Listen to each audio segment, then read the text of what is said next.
Ramsey Show. You can be intentional about your character. You can have money and a career. You are the hero in your story.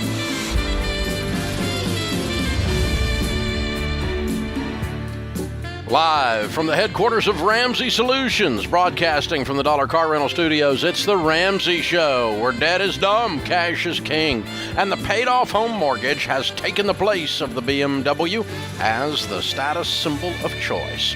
I'm Dave Ramsey, your host. Ken Coleman, Ramsey personality and host of the Ken Coleman Show, where he talks about careers and finding your purpose, your dream job, is here to talk to you as well. So you got questions about money? You got questions about a career, you got questions about your life, you jump in. The phone number is 888-825-5225. That's 888-825-5225. Michael starts off this hour in Dayton, Ohio. Hey, Michael, how are you? Hey, Dave, how's it going? It's an honor to speak with you and Ken. You too, sir. What's up? Hey, so I've been looking a lot at cryptocurrency, and I know you guys are a little against it. It's pretty hostile in that environment. I have about $3,800 saved up from working my job, and I just want to know what are the best investments to really look at and where to go about it. Hostile? What do you mean hostile? Well, hostile where the validity of it, where the volatility. Yes. Oh yeah, definitely. Okay. Well, I mean, you have to set your investment goals with what you believe is your best path to becoming wealthy. Otherwise, you wouldn't do the investment, right? Mm-hmm. And so, how old are you? I am 24. Okay. All right. So when I was 24, I made a lot of mistakes buying things that I thought would make me wealthy quickly and easily.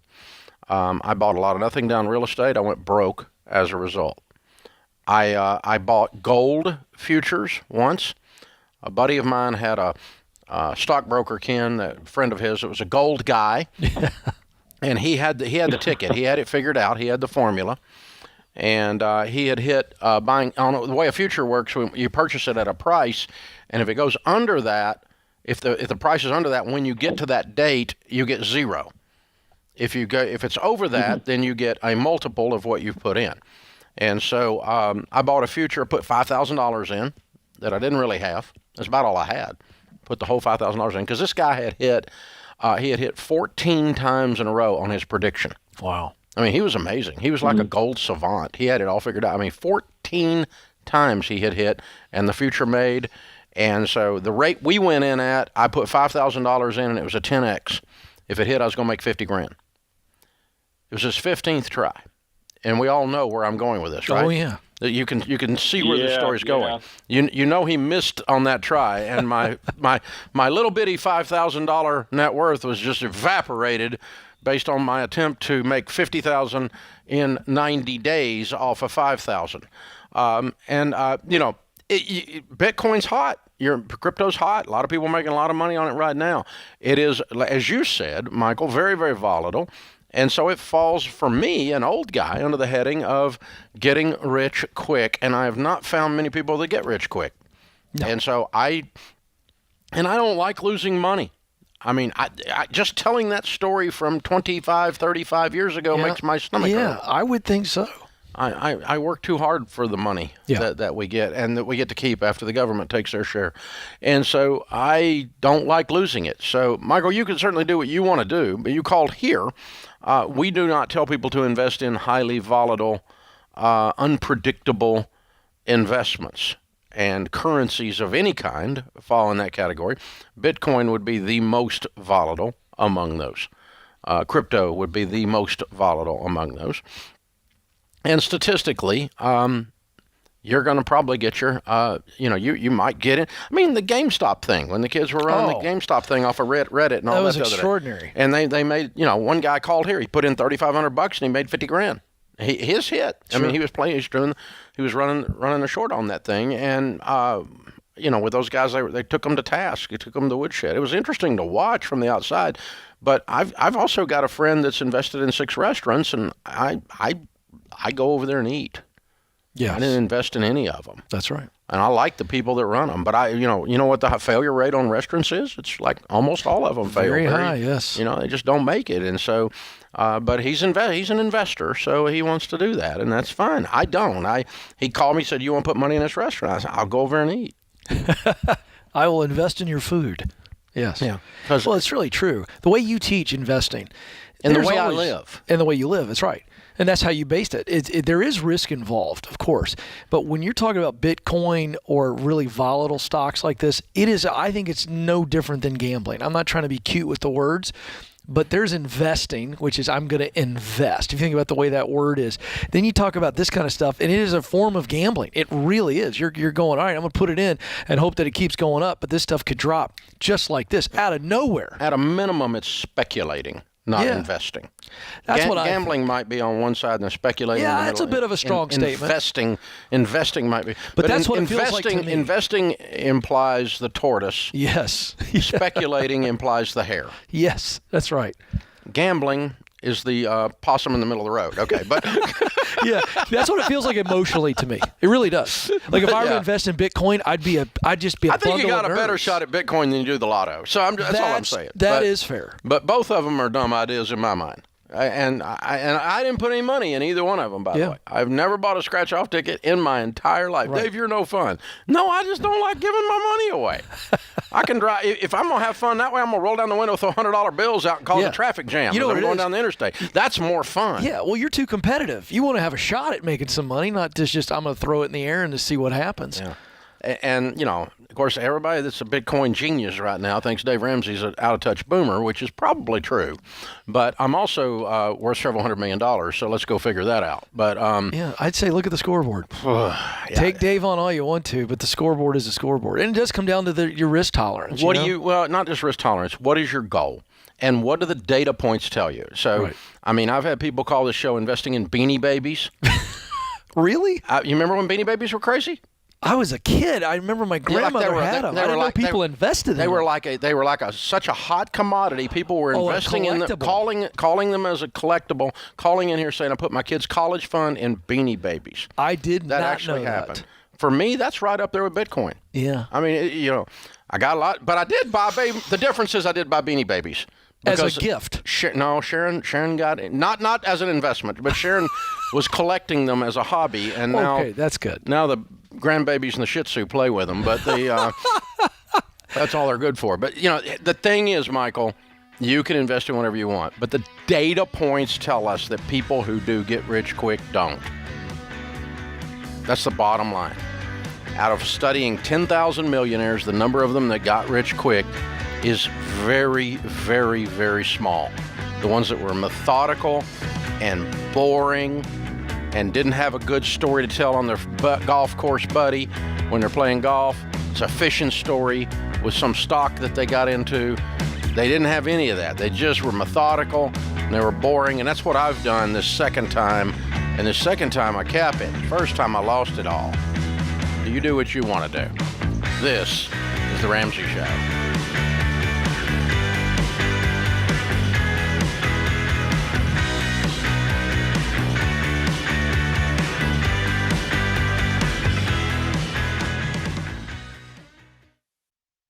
Hey folks, I got a great option to help you pay for your education. The Army National Guard. The Army National Guard believes you are the next greatest generation because you have proven that even in adversity, that you have what it takes to succeed. That's why they offer benefits like tuition assistance, career training, and a paycheck to help you avoid debt. No matter what your goals are, the Army National Guard can help you get there. Visit nationalguard.com to find out more.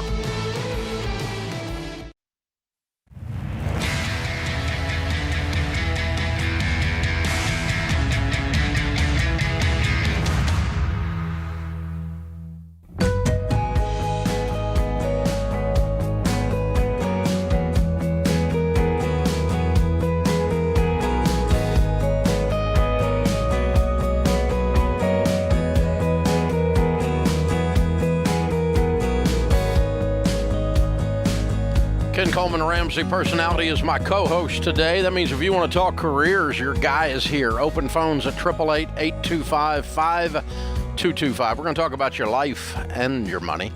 Lisa's in Louisville, Kentucky. Hi, Lisa. Welcome to the Ramsey Show.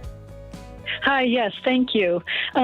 My question is, my husband and I recently, we don't have any debt except our first mortgage, which is $13,000. We got about a year and a half to pay. But we just recently bought, using our home equity loan, some land adjacent to our property, and it's $250 a month interest. And so my question, and it's just interest only right now, my question is, if we have extra money, overtime, stimulus money, do we want to put that toward the first mortgage, or should we be putting it toward the bigger home equity interest? Or not interest, principal. What is your home equity loan balance? $125,000. Good Lord. Okay. And what's your house worth? Probably about $225,000. Yeah. And what's your household income? Oh, and think about that. I think our, 75,000 possibly. Mm-hmm. Okay. Yeah, I think so. Okay. This home equity loan is not going to be paid off anytime soon, and so it scares me. Home equity loans have variable interest rates that are based on the bank's decision, meaning they just get up every morning, they make up what they want to charge. Right now we have 3%. Yeah, right now. And if they decide tomorrow, it's 4. If they decide the next day, it's 2. If they decide the next day, it's 6. It's up to them to decide. It's not indexed to anything like an adjustable rate mortgage is. It's just up to the bank's freaking whim. The second thing they have is most of them have a call provision, meaning if they look up and they don't think that you're credit worthy anymore, they can call the entire loan. This is a very dangerous loan. So I would refinance and get one new first mortgage. Maybe it's your credit union, maybe it's your same bank, but not a HELOC. HELOCs are very dangerous. If this does not have a direct call provision or a balloon, I'll be shocked. Almost all of them do. And that means they can just put you in foreclosure if you can't pay them, the whole thing. If they decide they don't.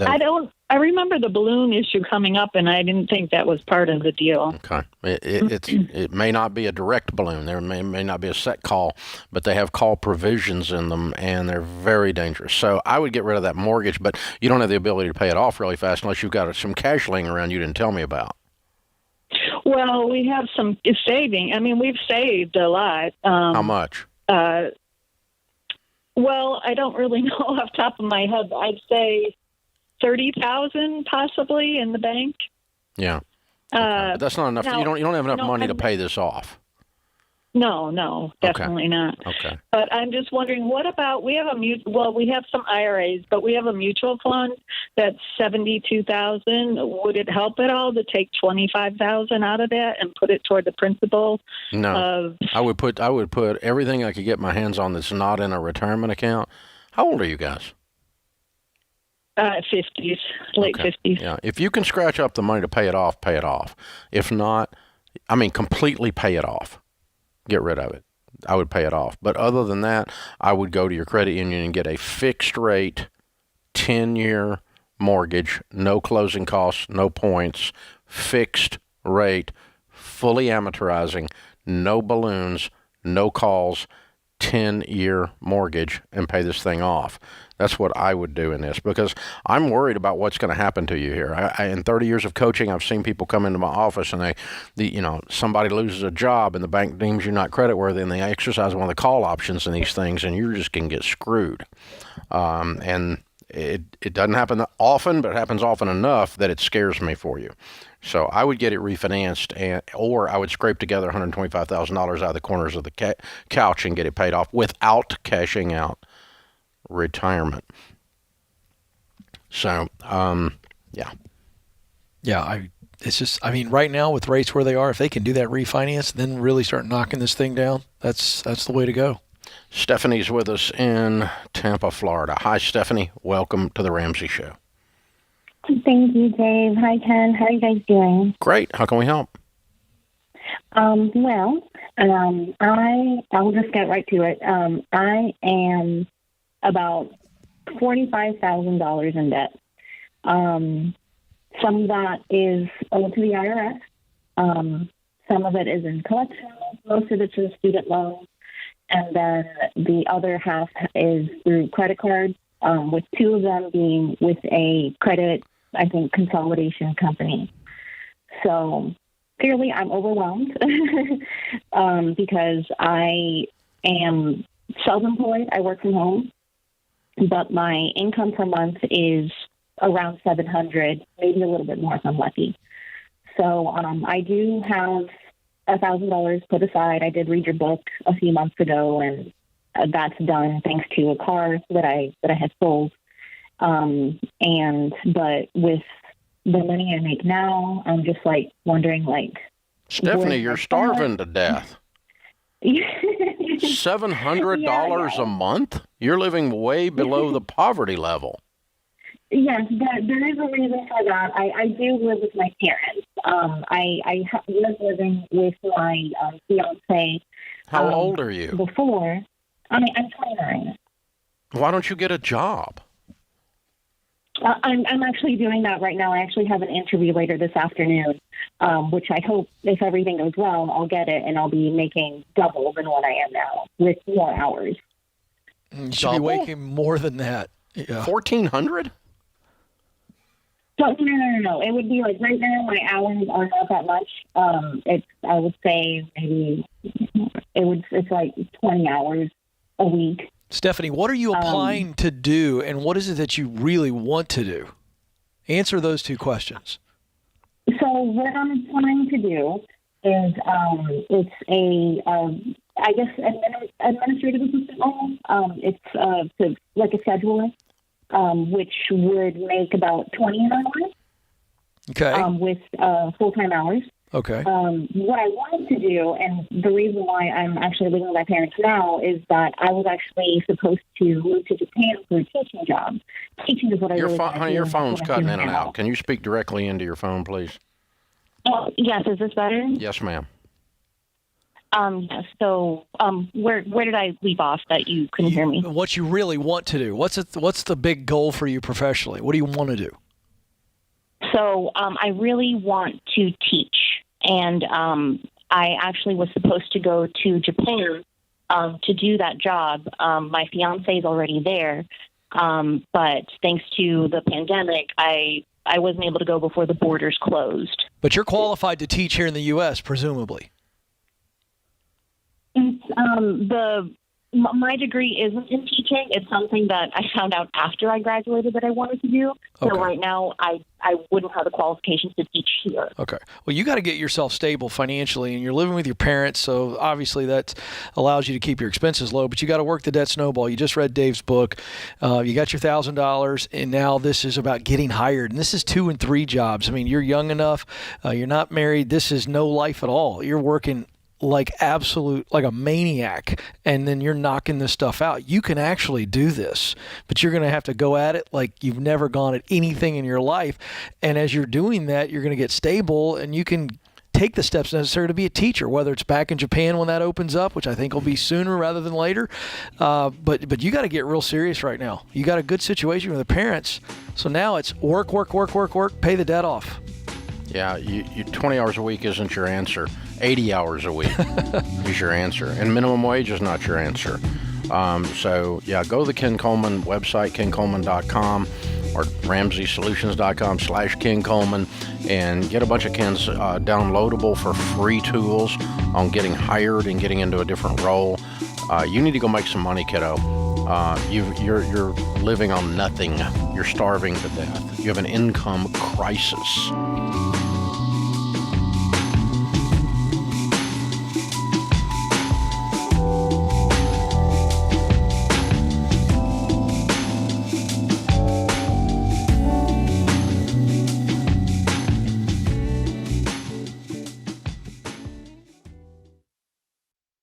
Stop paying your overpriced wireless provider and switch to Puretalk.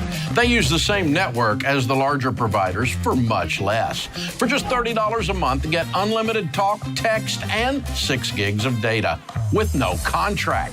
The average family saves over $70 a month by switching to Puretalk. Just go to puretalk.com and enter the promo code Ramsey to save 50% off your first month. Puretalk, simply smarter wireless.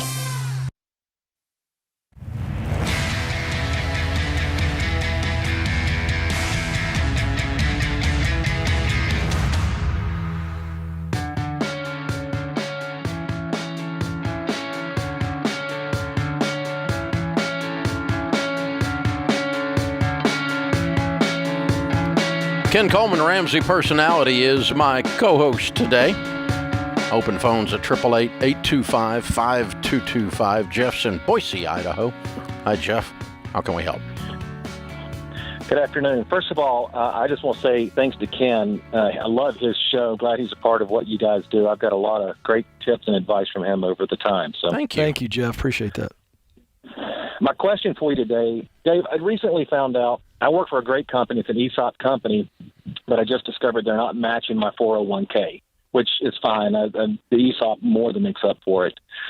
But should I be investing differently? I'm 56, and I would like to retire by the time I'm 65 to 67. I'm flexible with that. But using your calculator, I'm have about 1.3 by the time we retire. I currently have 404 in our retirement. I'd like to get that number up, double about that. Should I be investing differently than my 401k? Well, the first thing we try to do is get a match. The ESOP gives you payment whether you get a match or not, whether you put anything in or not, correct? That is correct. And okay. It's so first thing ESOP. is get a match. You don't have a match. Are you married? Does your wife have a match? She does. She works for the university here. And they match?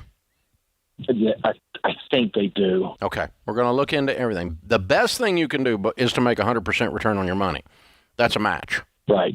That's kind of a no-brainer, regardless of the taxation issue. The best thing you can do is do a match with a Roth, actually. So if she has a Roth or you have a Roth 401k or she has a Roth 401k or 403b with a match, we'll do the match first. We're going to 15% of your income till your house is paid off if you're in baby step 4. You know that, right? Which we are. Okay.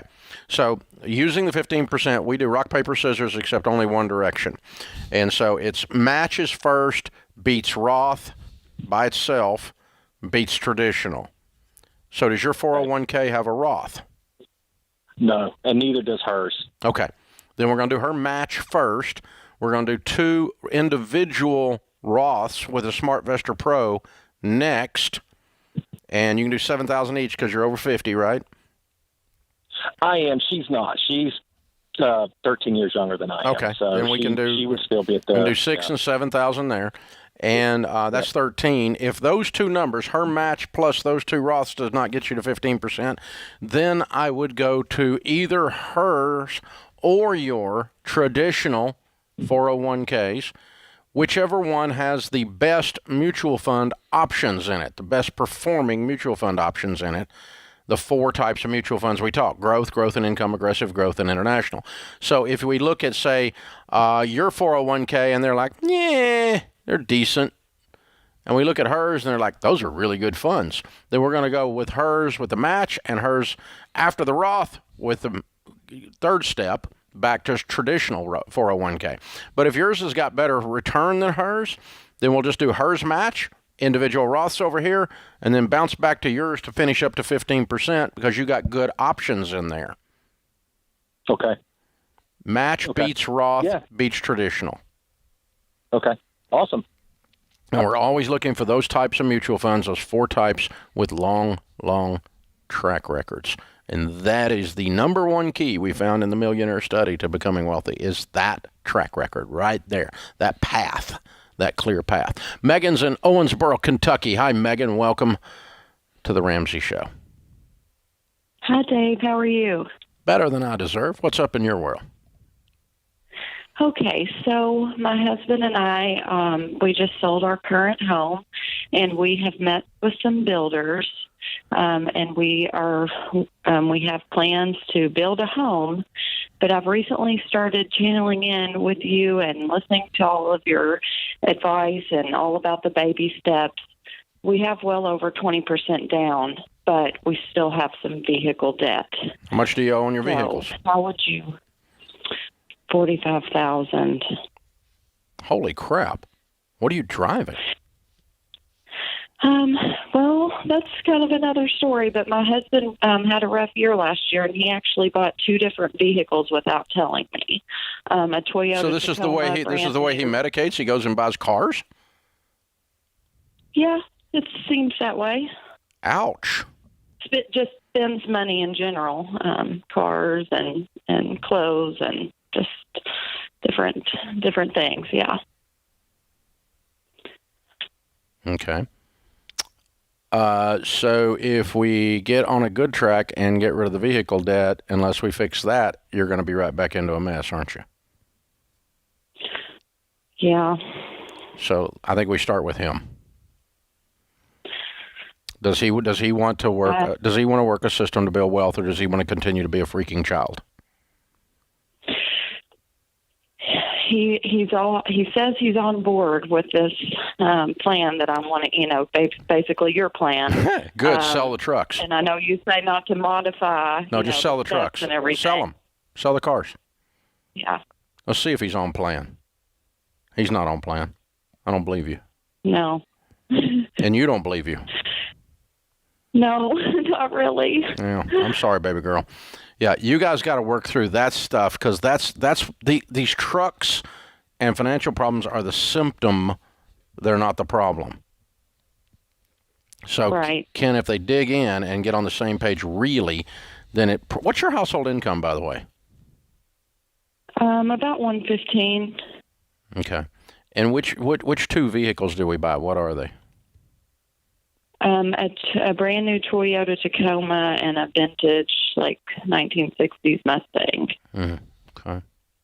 How old is your husband? We're both 31. Okay. And we have about $80,000 right now saved. That's good. For the potential new home. You guys can decide what you want to do. You're both walking around in 30-year-old bodies, and so it's legal for you to do whatever you want to do as far as these issues go. What would I tell you to do if you were my kid, and my kid is your age? Okay? My grown kids. Yes, I watch her show too. Yeah, Rachel's 33. Okay? So what would I tell you all to do if Winston and Rachel sat down in front of me with this? I'm going to tell you what I have done to myself in these situations. I would sell the vehicles not because it's necessary, but because you need to prove to yourself and he needs to prove to himself that we're going to start being grown-ups. And both of these cars were impulse medicated purchases. Is what you described. He was medicating having a bad year, in air quotes. You need to break. If I can do something and pull it off, and it makes my dumb decision earlier go away, then it makes me more likely to go back to the dumb decision versus if I amputate these vehicles, I have to feel it then. Mm-hmm. And let me tell you, I'm a car guy, and getting rid of a vintage 60s Mustang makes my stomach hurt right now just telling you to do that, because I wouldn't be able to do it. Yeah. I mean, I could do it, but that just makes that's awful. I'm hurting and cringing. Ken's got a great Carmen Ghia he's redoing right now. It's about that age. I love classic cars. Yeah. Look, I just want to say this, Megan. You got to break the cycle of this, and the spirit of this is more important than the actual math. Yeah, and after the discipline, he's going to have to get a vision. You two are going to have to come together. This is a marriage thing, and you guys at 31 have got to get a vision. What do we want for our lives? That isn't just stuff. He's going after stuff. We've all done stuff before to make things feel better. But what's the big vision? And it'll help him with this, as Dave says, car amputation. If he's got a big vision that you two hopefully are on the same page for. What do we want for our lives? What does it look like 20 years from now? This is a big decision. And to the best of your ability, I'd get with a counselor is what I think. I think this is we need to get on the same page about this money thing, because it's coming out of another place. It's going to get us in big trouble. So either you put $40,000 down on your house and you keep these cars, pay them off, or you sell them and you put $80,000 on the house, and you have proven that you're moving in a different direction emotionally and spiritually away from the stuff addiction. That's what I would want to do if I were looking in his mirror and I was him. That's called manhood, baby. This is The Ramsey Show.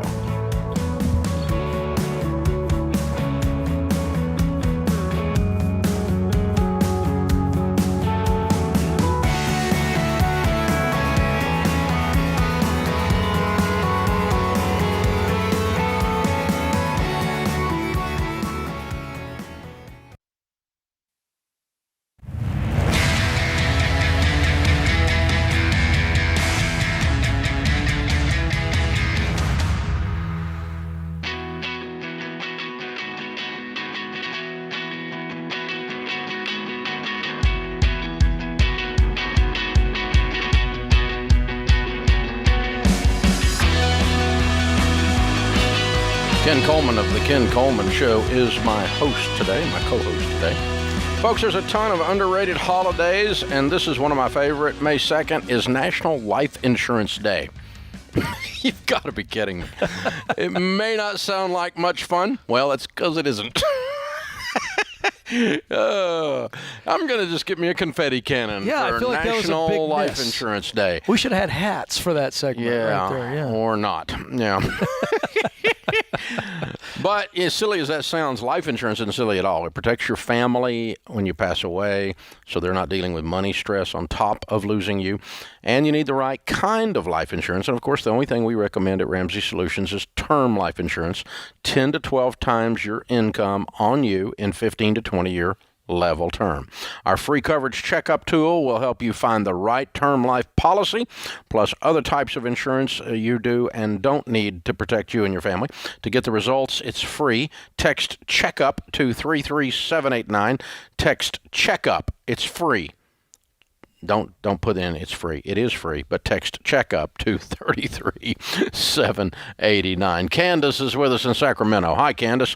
Welcome to The Ramsey Show. Hi, guys. Thanks for taking my call. Sure. What's up? So I'm having a bit of a moral dilemma that I'd love your advice on. My son, he's 19 years old, and we have decided as a family, including him in the decision-making process, that, he's got to be out on his own on June 1st. We are a month away, and he has no money saved, and his plan is to go live on a friend's couch in the bad part of town where the 2-bedroom apartment that has 5 people already living in it. So my husband and I are debating, do we give him more time? He's shown no motivation to do anything more than to save. So we're just trying to figure out what to do. And he's our first teenager, so we need some help. Wow. That's some hard discussions, isn't it? Yeah, it is.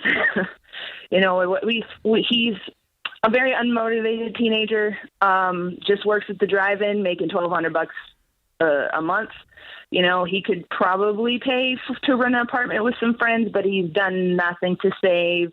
He's making dumb, stupid kid decisions. So we feel like maybe he won't go do anything if we don't kick him out. What are your thoughts? Coleman, what would your dad have done? Well, I feel like there needs to be some details here on the backstory. Sounds like there's been some behavior that's violating some values and some house rules that are just, at this point, you and your husband are saying this is non-negotiable, and I guess he's admitted to this, and that's where we got to the agreement of June 1. Is that a quick? Okay. Well, yes, my dad would have held to the June 1, despite the fact that I would have been woefully in this scenario. If this is me and I'm not prepared, he would have held to it. And I got to tell you, I've got teenagers myself, and I'm trying to put myself into this situation, Candace, but I think that failure in my life has been the greatest teacher. And there's all different types of failure here. And it's really hard as a parent. I don't have it figured out. And but so in this situation, I'd hold to it. You and his dad and him are in the discussion, right? Yes. Uh-huh. Okay. Yeah, and we decided this back in February after he got fired from like his third, little minimum wage job. And we were like, come on, dude, you gotta start doing something. And he was just, partying a lot, coming home at all hours. He doesn't, and he was paying rent to us then. And so I was doing what, AO has had his dad do back in the day, which was, he'd pay us rent and we'd save it. And then one day when he moved out, we were going to give it to him. But then he got a speeding ticket. So, we were like, well, luckily we had this money saved for you. He hears you in my office every day, all day. So he knows the baby steps. There's nothing to get his life together. Yeah. So. Well, I'm going to take a page out of Dr. John's book that I might not have a year ago. And I'm probably going to write all of this down as a letter for him to have and physically carry with him. And the letter also includes not only the things that he's not done, but it includes the fact that any time that you want some help, any time that you're ready to move in the direction that are consistent with the values that we've taught you, we will help you do that. We are not carving you out of our life. As a matter of fact, we are heartbroken. I mean, my heart's broken just listening. And I can't imagine anything harder and sadder. But you run the danger, if you go the other direction, of being an enabler, and he'll be 29 and still doing the same thing. Right, that's what we're afraid of. Yeah, because there's no progression and no pain to move him off a dead center. So it might be that's what his wake-up call is. And you've heard A.O.'s story. His dad kicked him out. He lived in his car. Yeah. Because he was a smart uncle and a smart off at his mother, and run up a bunch of debt and got kicked out of school, and they threw him out. And he lived in his car for a year. But his dad checked with him every week and made sure he was okay, but let him live in his car. And so, A.O. tell you that's the best thing ever happened to him. But when he did say, all right, Dad, I'm ready to straighten up and come home, first thing he handed him was a Dave Ramsey budget, and he got on it, by God, then, because his little tail was ready. But that's A.O.'s story in a nutshell. And so I'm thinking the thing you don't want to do with this is just abandon him to himself. I still want to keep as much love and influence over him as I possibly can by constantly extending, not help that enables, not help that causes him to continue on the same path, but any sign that's positive, I'm going to meet him on that sign. And, he goes and gets a job. Dad, I want to try to get out of debt. Good. If you'll start working on your debts, I'll pay some of it. I'll pay, I'll match whatever you put on your debt. Or, Mom, I'm going to start doing a budget. And, okay, come over here and sit down. We'll have dinner, and I'll show you, and I'll coach you with this, and I'll meet with you over coffee once a week. And you're not abandoning him. That's my point. Okay. And that would make this the only way it's tolerable for me emotionally. It's real hard. Yeah. Candace, I like Dave's idea of the letter. I would add a section in there on what you and your husband have noticed about him, his brightest moments in life, whether it's been on the sporting field or in the classroom or at a science fair. This is when you're your best. Yeah, and this is what we see, and you've got all this potential. This teacher said in the 6th grade about you. I would remind him of his tremendous value, and I would also say, hey, we believe that there's a unique role that you were put on this planet to fill, and we will help you get there.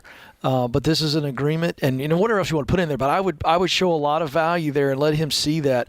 And then I think I love Dave's point on checking in. When he wakes up in his own vomit after partying all night, that letter's laying there. That's right, and he remembers the value. Yeah. He remembers his value. Yeah. I'm just curious, real quick, has he ever shared a dream with you for his future? Yeah, he has I don't know if I necessarily 100% align with it, but I didn't ask you that. Dream, what did he say? Yeah, his dream is he wants to go into business, in the dispensary business, because in California, marijuana is legal.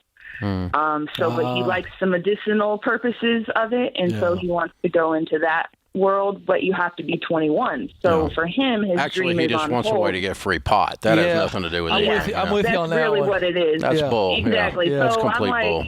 like, I've been encouraging him to, he got offered a job to work as like an activity director for, older elderly people home. Yeah. Are And you so guys he's kind are of you been guys in a thinking good about church? that. Candace, are y'all in a good church? Yeah, I am. My son hit or miss on if he goes. No, your husband too? My husband does not go. No. Okay. I think you all ought to get some people in your corner that are walking this out with you. Because you're going to have idiots say this is tough love, and it's not tough love. It's just love. Tough love is no different than love. Love has boundaries to it. And as for me and my house, we don't do things this way. And so you can't live here if you're going to do this way. That's what you're saying. And because you love him, but be there for him. Don't abandon him in this process.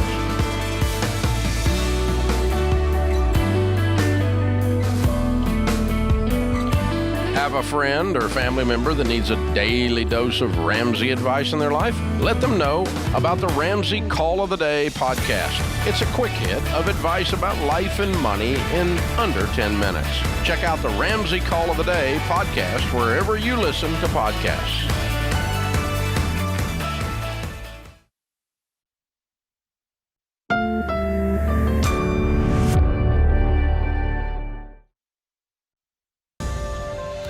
This is The Ramsey Show. You can be intentional about your character. You can have money and a career. You are the hero in your story.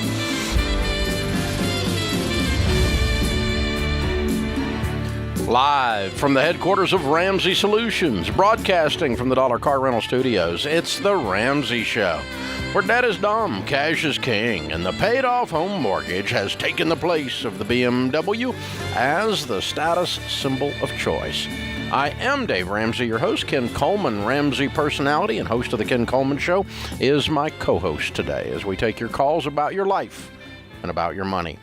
Open phones here at 888-825-5225. That's 888-825-5225. James is in Nashville to start off this hour. Hi, James. How are you? Pretty good, Dave. How are you doing? Better than I deserve. What's up? So my wife and I actually got married back here in October, actually in Nashville, right on the water under the pedestrian bridge. But that obviously equals joint finances now. So my wife went to occupational therapy school, and she's a pretty big student loan from that. So her student loans are around $177,000.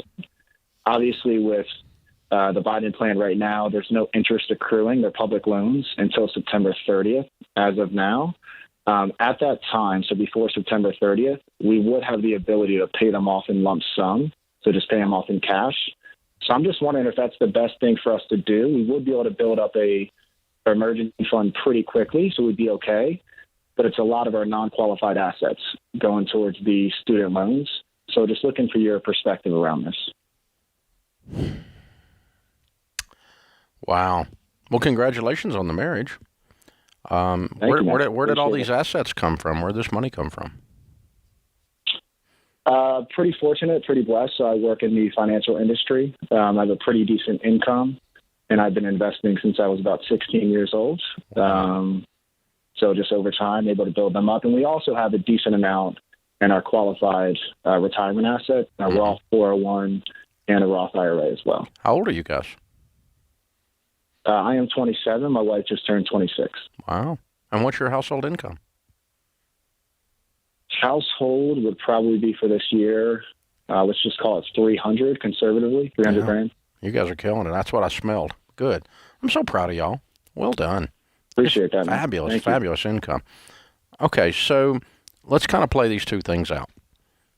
One is you wait till September, and then you pay it off. Two is you pay it off today, correct? Correct, yep. Okay.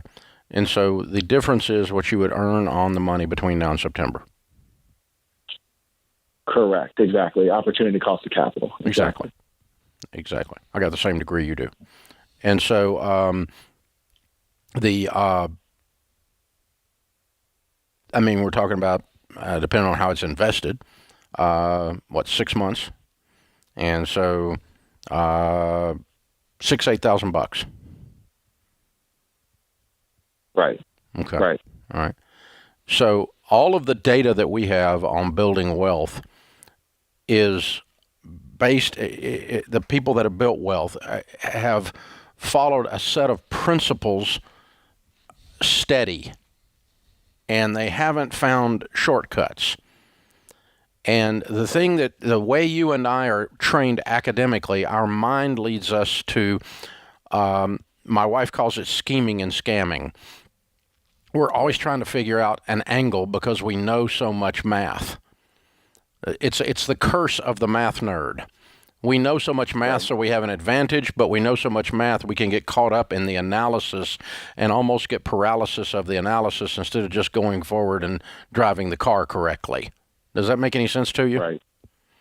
It does make sense. It does make sense. And I should have expanded on the question, too, because we're looking at opportunity cost of capital now, but we're in this weird time where there's no interest accruing on these public loans, given COVID. I know. But the rate is high, so it's 8% when it does turn back on. So, so you would pay it off. It's like someone that makes $50,000 a year has a $10,000 furniture bill 90 days, same as cash. Do we wait 90 days and play the float, or do we just pay it off?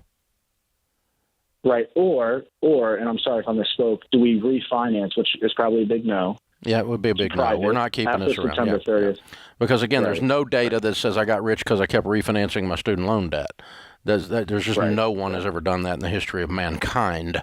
It runs around in our math brains because our math brains.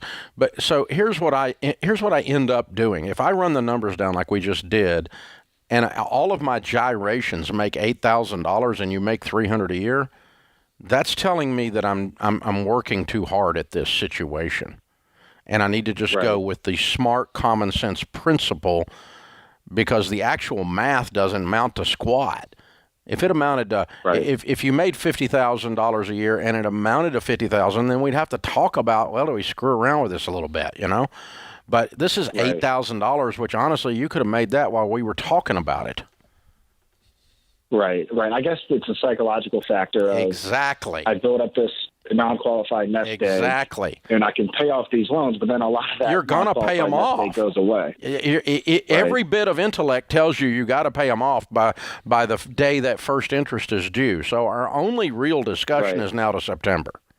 You know that part. Exactly. You've already made that decision, and you can argue yourself down off that ledge. I don't have to do that. So you can do whatever you want to do. I have had a good benefit of breaking my math nerd self over into grandma's common sense and going, I'm getting this crap out of my life while I can. I got this beautiful woman, and when I look at her, I don't want to see student loans. That's exactly right. And they make so much money. As he said in his own words, we can build up that emergency fund so quickly.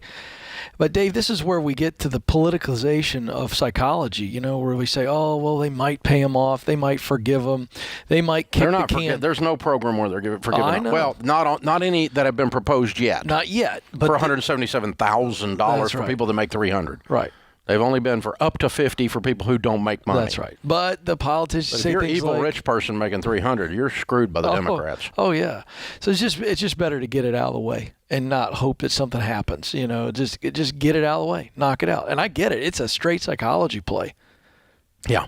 Because he's made good money. He's been really smart. It's also painful cutting a check for $177,000 too. Well, it's like I have a 0% interest loan on my car. Mm-hmm. I don't. But I'm saying people call that question. Why would I pay that off? Because it's not going to be 0% when you're done. If you keep screwing around with this, you're going to end up getting hammered one way or another with these people. And, oh, by the way, it's not 0% because the only reason you get 0% in the car lot is if you pay full sticker price, and only idiots do that. You never pay full sticker price for a car, ever, unless you're trying to get a 0% loan. Yeah. So by translation, it's not 0% because you paid a premium for the car. Back that out as your interest rate. That's just how things work in the real world, y'all. Okay, so, it's like, I think if I could just refinance my credit cards and get them from 18 down to 14, I'd be able to break through this thing. Sure. 4% on $10,000 is $400. You can't buy a biscuit, dude, for the amount of math gyration you're screwing around with here. It's just, and that's, if you back it down into real nominal dollars, folks, when you're looking at these things like we did with him, like James, because James is a very smart guy, obviously, and dumb people don't make 300 usually, and so usually, but yeah, I mean, if you're not careful, you get in your own way. You step on yourself. So I pay it off is what I do today. By close of business, I'd be debt free. That's what I would do if I woke up in your shoes. This is the Ramsey Show.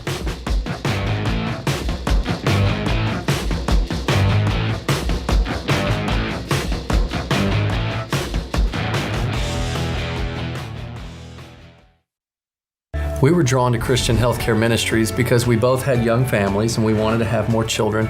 And we had also just started a real estate company and needed to find healthcare coverage that would meet our needs. We were attracted to CHM because of its low monthly costs and the ability to negotiate medical costs down. Established in 1981 and accredited by the Better Business Bureau, CHM is here to meet the needs of your growing family or small business. Check us out at chministries.org/budget. We absolutely believe in it.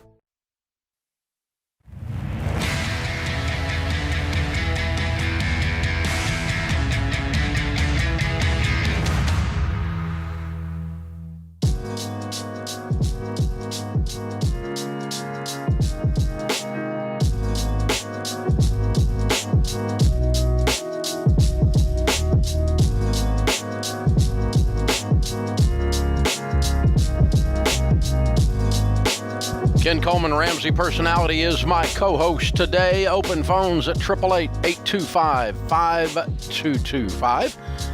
Our question of the day comes from Blinds.com. They have a 100% satisfaction guarantee.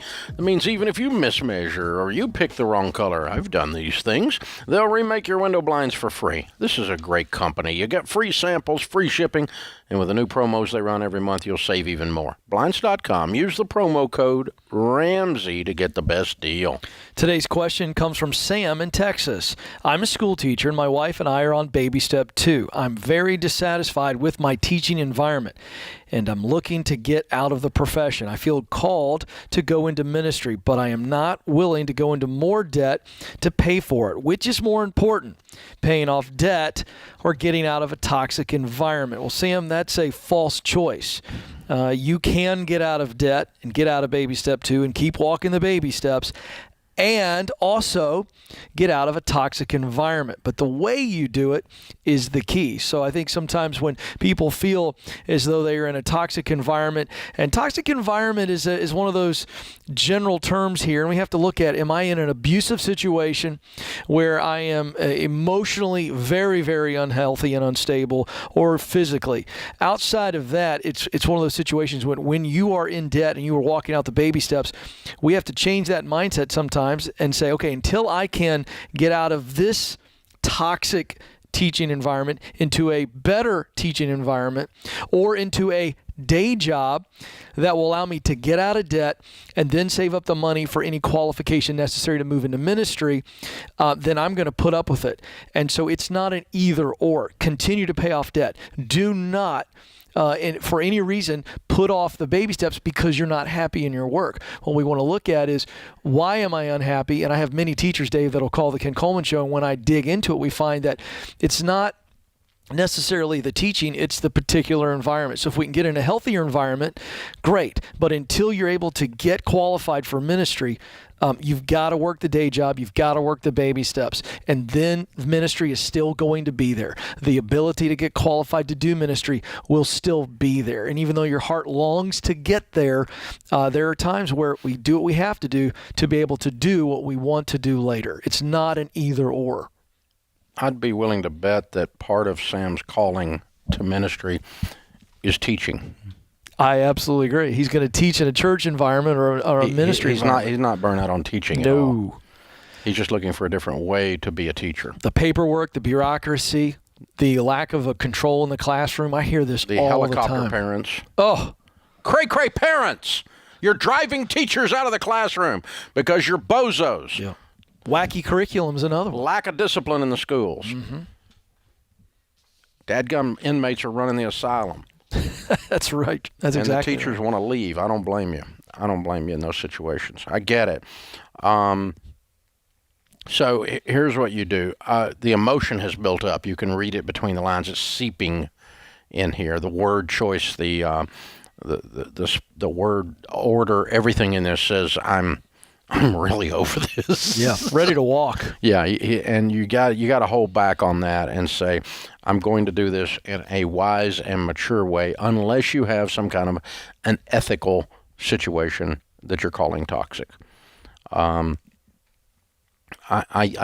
will wager to say what you have is a highly unpleasant environment. I'm not sure toxic is not. It's an overused word these days. Everything's toxic to something somebody doesn't like anymore. Right. I don't like it. That bubblegum's toxic. I don't like this. I don't like anything. It's toxic. It's toxic. And that's the second time you and I've heard in 2 weeks toxic work environment when I question whether it is really toxic rather than just highly unpleasant. That's right. Well, he says right here, I'm very dissatisfied with my teaching environment. Yeah. And and then it's toxic later. But the teaching environment. Your boss is a jerk. That I don't know if could you be a call lot that. of factors. I don't know if I call that toxic. No, it's not. It's undesirable. Yeah. Yes. And am I going to quit? Dadgum right. Yeah, eventually. As soon as I can find a place to go. That's right. We want to step into something else. So it might be a two-step procedure. You might step into a different teaching role so you can finish up getting out of debt and work on your ministry creds, whatever credentials are required in your particular denomination. Some denominations don't have required credentials. You just have to declare yourself, I are a preacher. And then you are one. Yeah, that's right. And that's... other denominations are very strict about a doctorate and other things in theology. Obviously, training is never a bad thing, theology included, but it is not table stakes. Nope. Unless you've chosen a particular denomination that says it is. That's correct. I know. I have got friends of mine that went into ministry, Dave. They went into a non-pastoral where they didn't need to be, they didn't have to have the certain, the MDiv or whatever would be for preaching and ordained and all that, but they got in and they were on a church staff, and then the church actually paid for some of their education. Churches will do that. I mean, it's not a guarantee. It's not something you walk around asking for, but there are ways to get there. And I think what happens when someone is really unhappy, you start to Is this a case where you use the proximity principle too? Yeah, while you're teaching, you go ahead and start being a irreplaceable lay person at a local congregation to the point they hire you in. That's right. Hey, I'll start teaching a new class. I'll teach 2 new classes. I know 4 different church administrators that are in the administration side of ministry that came out of corporate America, and the first thing they did before they became full-time staff members was they were virtually full-time lay volunteers. Yep. Handling all this stuff in the church because we can't do without these guys. And then they go, look, I'm going to tell, Target or whoever, bye-bye. I'm not going to work for them anymore. I'm going to go work for the church. Yeah. And so they made a transition that way by getting in proximity. That's exactly right. And that's how we build that bridge to where we move the undesirable work environment and we replace it. And by the way, we never miss a paycheck. We never miss a debt snowball payment. And that's how you do it. But sometimes it's this stress. I don't think I can do it anymore. Yes, you can. It may be that you need to fix the environment. But it's easier to do it if you can see the end of the tunnel. No question. You go, I'm going to take these 3 steps and then I'll be out of here versus I feel trapped here. That's exactly right. Trapped here adds stress. That's right. And in this situation, he's going, I've got to go to school to get into ministry. No, not necessarily. Not to necessarily get in and make those connections. Then the additional schooling, well, we're going to do that when we can cash flow it. Yeah, good stuff. Linda's in Anaheim, California. Hi, Linda. Welcome to the Ramsey Show. Hello, Mr. Ramsey. Thank you so much for taking my call. It is a true honor to speak with you today. You too. I am I am happy to report I am an everyday millionaire effective March of this year. Way to go. I'm very happy to share that with you. I'm 6 payments away from finishing off the mortgage, and it's a true blessing. Wow. Yes, thank you. The reason why I'm calling is I need some advice. I am soon parting ways with an ex-business partner, and we have an LLC. We have an investment property in a different state that I propose to sell. She wishes to buy me out. So my question is, what is the fair? I want to be, first and foremost, fair. How do I calculate my share of this? Is it the appraised value minus the loan divided by 2? No. Or is it? You wouldn't net that. No. You would be the appraised value minus about 15% for expenses if you sold it through a real estate agent. You'd have closing costs and other things.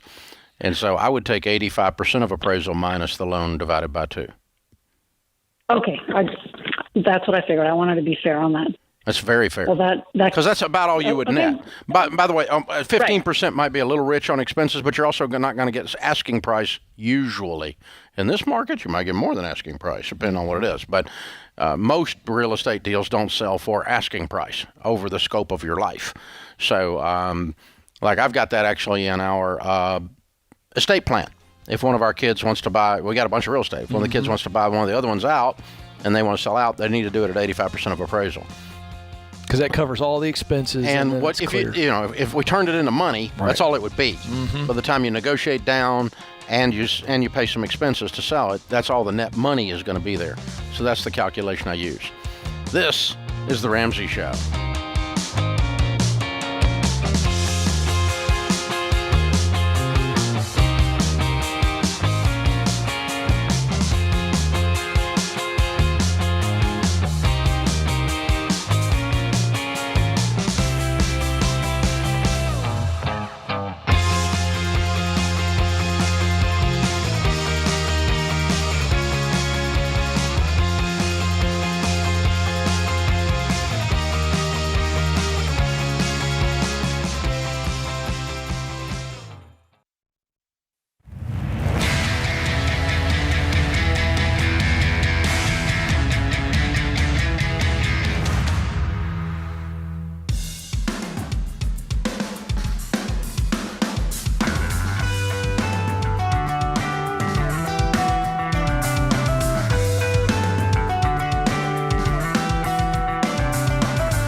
In the lobby of Ramsey Solutions on the debt-free stage, David and Pam are with us. Hey, guys, how are ya? Hey, Dave. Great. Welcome. Where do you guys live? Pennsylvania. All right, cool. What part of Pennsylvania? Wellsville, Pennsylvania. All right. What's that near? South of Harrisburg. Harrisburg area. Okay, cool. Well, welcome to Nashville. Good to have you. And all the way down here to do a debt-free scream. How much have you paid off? We've paid off $178,000 in 22 months. Good for you guys. Well done. And your range of income during that time? We started at $220,000 and ended at $229,000. Wow. What do y'all do for a living? I'm an executive director at a long-term care facility. And I'm a nurse practitioner. Awesome. 2 great careers. Well done. What kind of debt was this $178,000? Paid off the house, Dave. Oh, look at the weird people. Awesomeness. How old are you guys? I'm 55. I'll soon be 54. There you go. Good. Very good. And a paid-for house. That's right. Whoop, whoop, whoop. What's the house worth? 380 to 400. Wow. How fun is that? It's great. When did you pay it off? What day? April 9th. So actually today would be the first day we didn't have to write a mortgage check. So how's it feel? Great. Awesome. I think it's still sort of settling in. You know, it's a little surreal, isn't it? Yes. Yeah. Very cool. Well, congratulations. So you decided to get after that mortgage 2 years ago. We did. What got you guys on fire? Well, I think it started when we were at church and they were advertising for Financial Peace they were going to teach. And I never heard of the program before. I never heard of your name. And I asked Pam, I said, well, you know, what's Dave Ramsey? What's this program about? And she says, I think it's something to do with budgeting. We thought, well, we don't have a problem with budgeting. We pay our bills on time. Sure. So we didn't think much of it. We didn't sign up for the course. And 6 days later, I was at work having lunch with some colleagues. And someone at the table, she said that, you know, she's a nurse anesthetist, her husband's a surgeon. She said, you know, we make really good money, but we're broke. So I've been reading this book, The Total Money Makeover by Dave Ramsey. I thought, well, that's my sign if I heard your name in twice in a 7-day period. Yeah. So I went home and looked up the baby steps, read through those. And to me, it made sense. And I was telling Pam at the time, and we watched some debt-free screens. We watched some of the podcasts. And I tell you, just really, it's like, we need to do this. I'm not sure why we weren't doing this, you know, decades ago. Yes. Yeah. Well, you make great money, and so but you weren't broke. I mean, you weren't not like your friend, but you did say, I can knock off the house. This is doable. Huh. Yes. Yeah. It's kind of that light bulb moment a little bit. Did you end up going through Financial Peace after all? We did it later, just online with ourselves. We were actually on baby step 3 when we first found out about you. And so immediately got on that. We got set up with a budget and started actually, I guess you had mentioned, you get a raise when you actually start, getting rid of things you don't really need in your budget. And we got rid of DirecTV, and we took that money and put it towards the house. I had a whole life insurance policy. We got rid of that. We got rid of the credit cards and met up with a smart investor pro, Scott Robb out of York, PA, who I had a 403B. He dialed everything in. Yeah. And, initially we thought, I looked at the numbers. It's like, I think we could pay this off in 3 years. And you mentioned it in your show before where you'll say something like, I think you'll pay, 24 months, but I think if you really get on fire, you can do it less than that. And we just started putting everything into it. And the pandemic helped it somewhat because we didn't eat out for like a year. Yeah. And we took all that extra money. And yes, we pretty much just lived on. So that's we just put everything towards the house. Wow. Did you work extra hours? Did you guys double down there, or just really tighten everything? She worked a lot of extra hours, but she's salaried, so it was just with the pandemic and healthcare and all. Right, of course. Both of you had. I mean, nursing home. Wow, what a stressful year, and It's been a bad year. and nurse practitioner as well. I mean, a stressful year. You just say practitioner. Yes. Yeah. Okay. Yeah. So both of you were you're on the firing lines for sure. Mm-hmm. Wow. And still just said, okay, we're knocking this out. I like it. So good, you guys. Well done. You're rock stars, man. Such heroes. I'm so proud of you. Well done. Well done. So what advice do you have to that 52-year-old dink professional couple out there, double income, no kids, or no kids at home anyway, and they just need to lean in and do it? I mean, what is the steps? What are the main things to get out of debt? I think work as a team. You have to be a team. You have to set a goal and just write a plan and go for it. Yeah.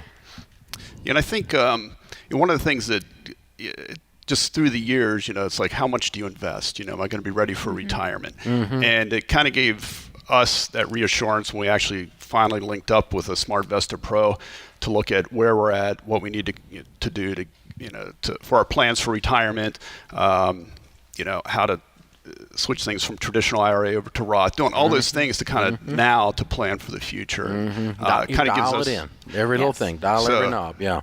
And with no payments at all, I mean, in a decade out at least till retirement. It's your choice, of course. But, you're going to be multimillionaires. That's so cool.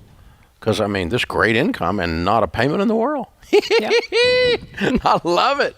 Well done. Well done. Well done. So who were your biggest cheerleaders?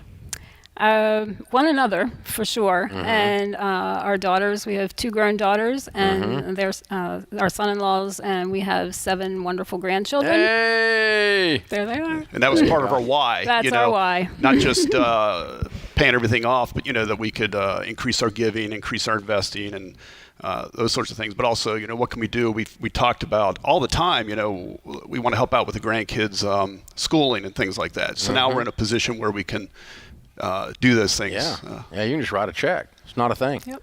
I feel so good. I'm so proud of you guys. Well done, well done. Excellent, excellent stuff. Yeah, I'm hearing a little bit of legacy. I'm hearing that obviously for the grandkids, everybody gets that, but I'm just curious, giving outside of the family, have you been able to have those dream conversations and some things, some fingerprints you guys can leave behind? Not yet. This is our first month where we actually have the extra income, so to speak, because there's not a mortgage, other than tithing, which missions, is what we do now. We give to missions. That's true. Missionaries. But other than that, we haven't really come up with what we want to do. What's the first big thing you're going to buy to celebrate? Probably a car for her. She has 300,000 miles and had to go to AutoZone this morning to get some parts to get us back to PA. That's awesome. You need to buy her a car. You need to buy the woman a car. Yeah. As soon as you get back, just write a check and get her a nice car, dadgummit. I love it. Well done, you guys. If you live like no one else, later you get to live and give like no one else. I'm so proud of you guys. All right, it's David and Pam from Harrisburg, Pennsylvania area. $178,000 paid off. 22 months, making $220 to $229. Count it down. Let's hear a debt-free scream. 3, 2, 1. We're debt-free! Yeah! I love it! Man, that is awesomeness right there. How powerful. Powerful. And David's showing off a little voice there. He went up a couple octaves. He showed some real baritone there. I mean, I don't know if he sings at church or not, but that was better than a scream, man. Way to go. Just so fun to see that, isn't it? They're just so light and so exciting to see what they're going to be able to do as a couple. They've got so much legacy to build. So fun. Yeah. And here's the thing. Maybe you don't pay off your house in 22 months. Mm-hmm. Maybe you do it in 8 years because maybe you don't make $220,000. But your house will still be paid off when you do that. Yeah. And so you can still take from this debt-free scream that sense of freedom and peace that you felt on them. You're right. It's a sense of they're light. Mm-hmm. They seem light, don't they? Yes, very much so. Versus heavy. Yeah. There's no dark cloud. Yeah. Today was the first day without the payment. No house. That's crazy fun. Payment. No house payment. What if you did that? Why don't you do that? I think you should do that. No house payment. This is the Ramsey Show.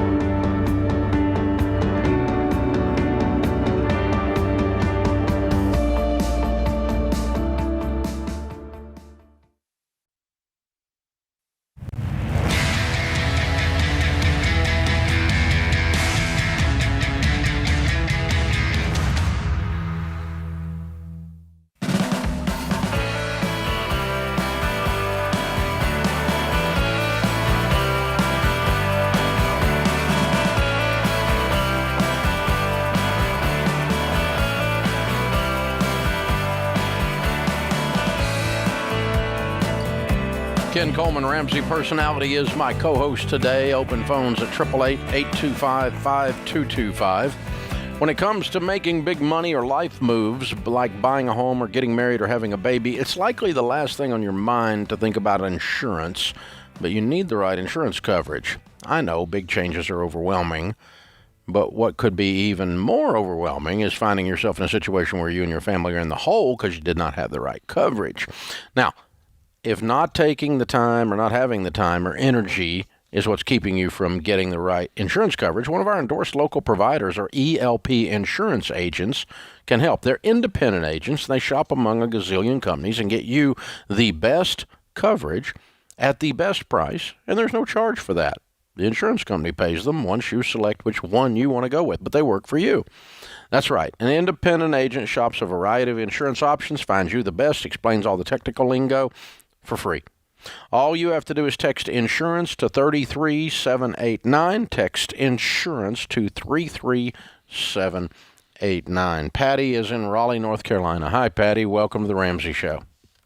Hello, Mr. Ramsey. How are you doing today? Better than I deserve. What's up?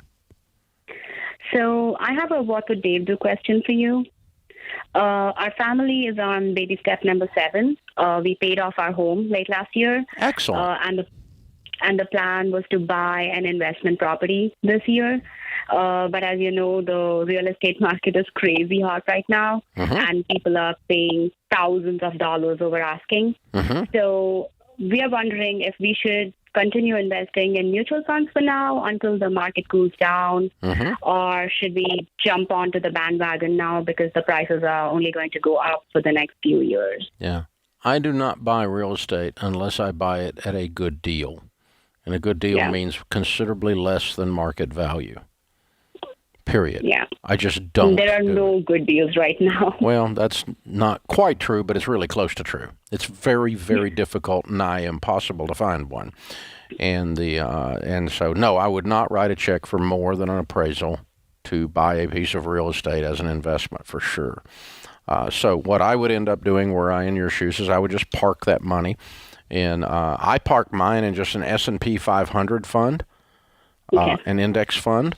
It's going to follow the market exactly. Whatever the stock market does is what it's going to do. And then when I decide to buy a piece of real estate, I just use the money in that fund. That's my little real estate savings fund. Yeah.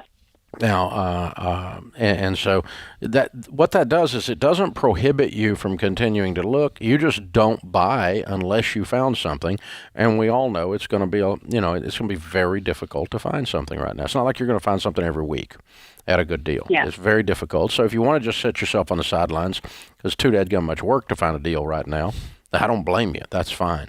And when the market softens up a little, that's fine. Or if somebody just, put out a feeler with several real estate agents, look, if you get somebody that's in trouble and you run across something, I can write a check and we can close in 24 hours.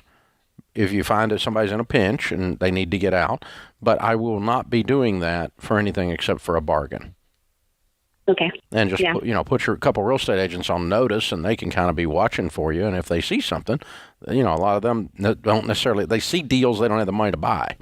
And so if they got somebody like you in their back pocket, they can pick up the phone and call you. And that's a way to not be completely sidelined. I mean, you don't have to just declare the market completely impossible. You can declare it very difficult. Right. And that's really what it is. I'm not out shopping for real estate right now for two reasons. One is the market's too difficult. It's not worth the effort. Two is we're in the process of developing the piece of ground that Ramsey's on, and we're getting ready to break ground on a conference center that's $35 million, and that's going to take all of my real estate investment money. So I can't be out buying other property right now.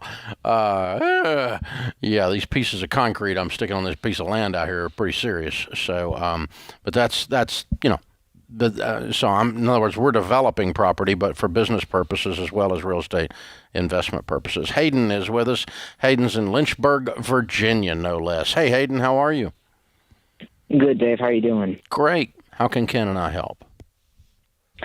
So I'm 15 years old, and, it's about time for me to start considering, what I can do with my life. And I feel like I'm being called into ministry, but I don't want to end up going to school and having a bunch of college debt and, not being able to afford to live comfortably. So I'm wondering if I should maybe go into like a trade. I'm good at working with my hands, so go into a trade, save the money, and then go to school for ministry after I have the money saved up. Yeah, certainly not a bad plan, Hayden, but at 15, I'm just curious how much time you spent with people that are in ministry. Have you talked to other men that are in ministry in different ministry positions? Not really. Of course, I'm very involved in church. I love going, but I haven't really spent a lot of time speaking to anybody that's in ministry. Good. Let me ask you this. Do you have a vision right now, and how clear is it? What does that ministry position look like? I know you're only 15, but fast forward 10 years. What are you doing?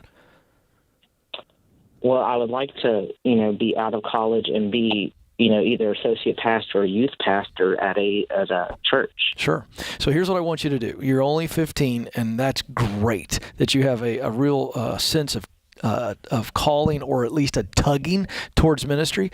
So what you want to do is if you go to church, and I'm assuming you do, you want to spend some time with coffee with your youth pastor, have him connect you with other pastors in the area, and really get an understanding of what all is involved day to day. And I think one of two things is going to happen as you spend more time really talking about what does a life in ministry look like. And you can ask questions, if they'll tell you, about what a salary range looks like. Your heart is going to either say yes or no to that. But if you are feeling this tug towards ministry and the only thing that's concerning you is money, then that's something that you're going to have to really look at, because I'm just going to tell you, moving into ministry for money, that's never going to satisfy you. And you're 15, and that's okay. So I love that you're thinking about it. But that's what I want you to do. Really see what your heart's telling you when you get really clear on what a full-time ministry position consists of. And I'm talking, ask these pastors, what's your worst day like? What's the hardest part about ministry? What do you love the most about ministry? You need to know that. Now, let me address your money question. I absolutely have no problem. If you can make good money in the trades, and you come out of high school, and I'd start looking for some jobs in the summer working for the trades. They need help like crazy. And a sharp 15-year-old who can do the job can make good money. But I love that plan of going in and using your talent in the trades to make some really good money to pay for college and seminary. I absolutely love that plan, because you can cash flow your way through it. Yeah, I already have about $3,500 in an investment account in mutual funds. So, I'm trying to build that up, hopefully over the summer. Good. Like you said, I have some connections to people who own their own construction company. So maybe getting out there, throwing a bunch of money into that mutual funds and hopefully building that up. Yeah, absolutely. And again, I'm fine with a gap year. Between the next couple of years and a gap year, how much money can you make in the trades? You can make really, really good money. I love that. Anthony O'Neill wrote a book called Debt Free Degree, and you can actually do this. You don't have to go into debt at all. So don't assume at 15, well, I don't want to go into debt. Great. But make that a conviction statement, not a, well, I really don't want to have to. You do not have to go into debt to go to school, to go into ministry. I do not know what the percentage of youth pastors in America that have theological degrees, seminary degrees are, but I would guess it to be well below 50%. That's correct. Yeah, 4-year degree. I would guess. Yeah. Again, that would depend on your denominational background and which area, which kind of church you want to go into, and so forth, and how you're serving, and so there's nothing to say. And by the way, the average church size in America is 85. And the typical pastor in America is bivocational, meaning they have a trade job and they're ministering on the weekends. So you can actually move in that direction too, if you wanted to, as a possible way to flesh this out. And over time, you're going to be able to determine whether this is a call to ministry or just you are in love with Jesus and you want to help people meet him. And by the way, they can be the same thing, and they can be done in a whole lot of different settings. So whether it's a call to full-time vocational ministry, may or may not be there. You'll see as you get a little older. I'm glad that you're being called that way. This is The Ramsey Show. Hey, it's Kelly, associate producer and phone screener for The Ramsey Show. If you would like to do your debt-free scream live on the show, make sure you visit theramseyshow.com and register. We would love for you to come to Nashville and tell Dave your story.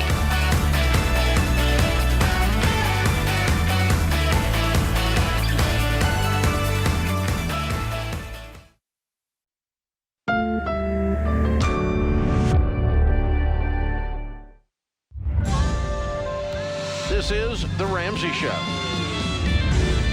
You can be intentional about your character. You can have money and a career. You are the hero in your story.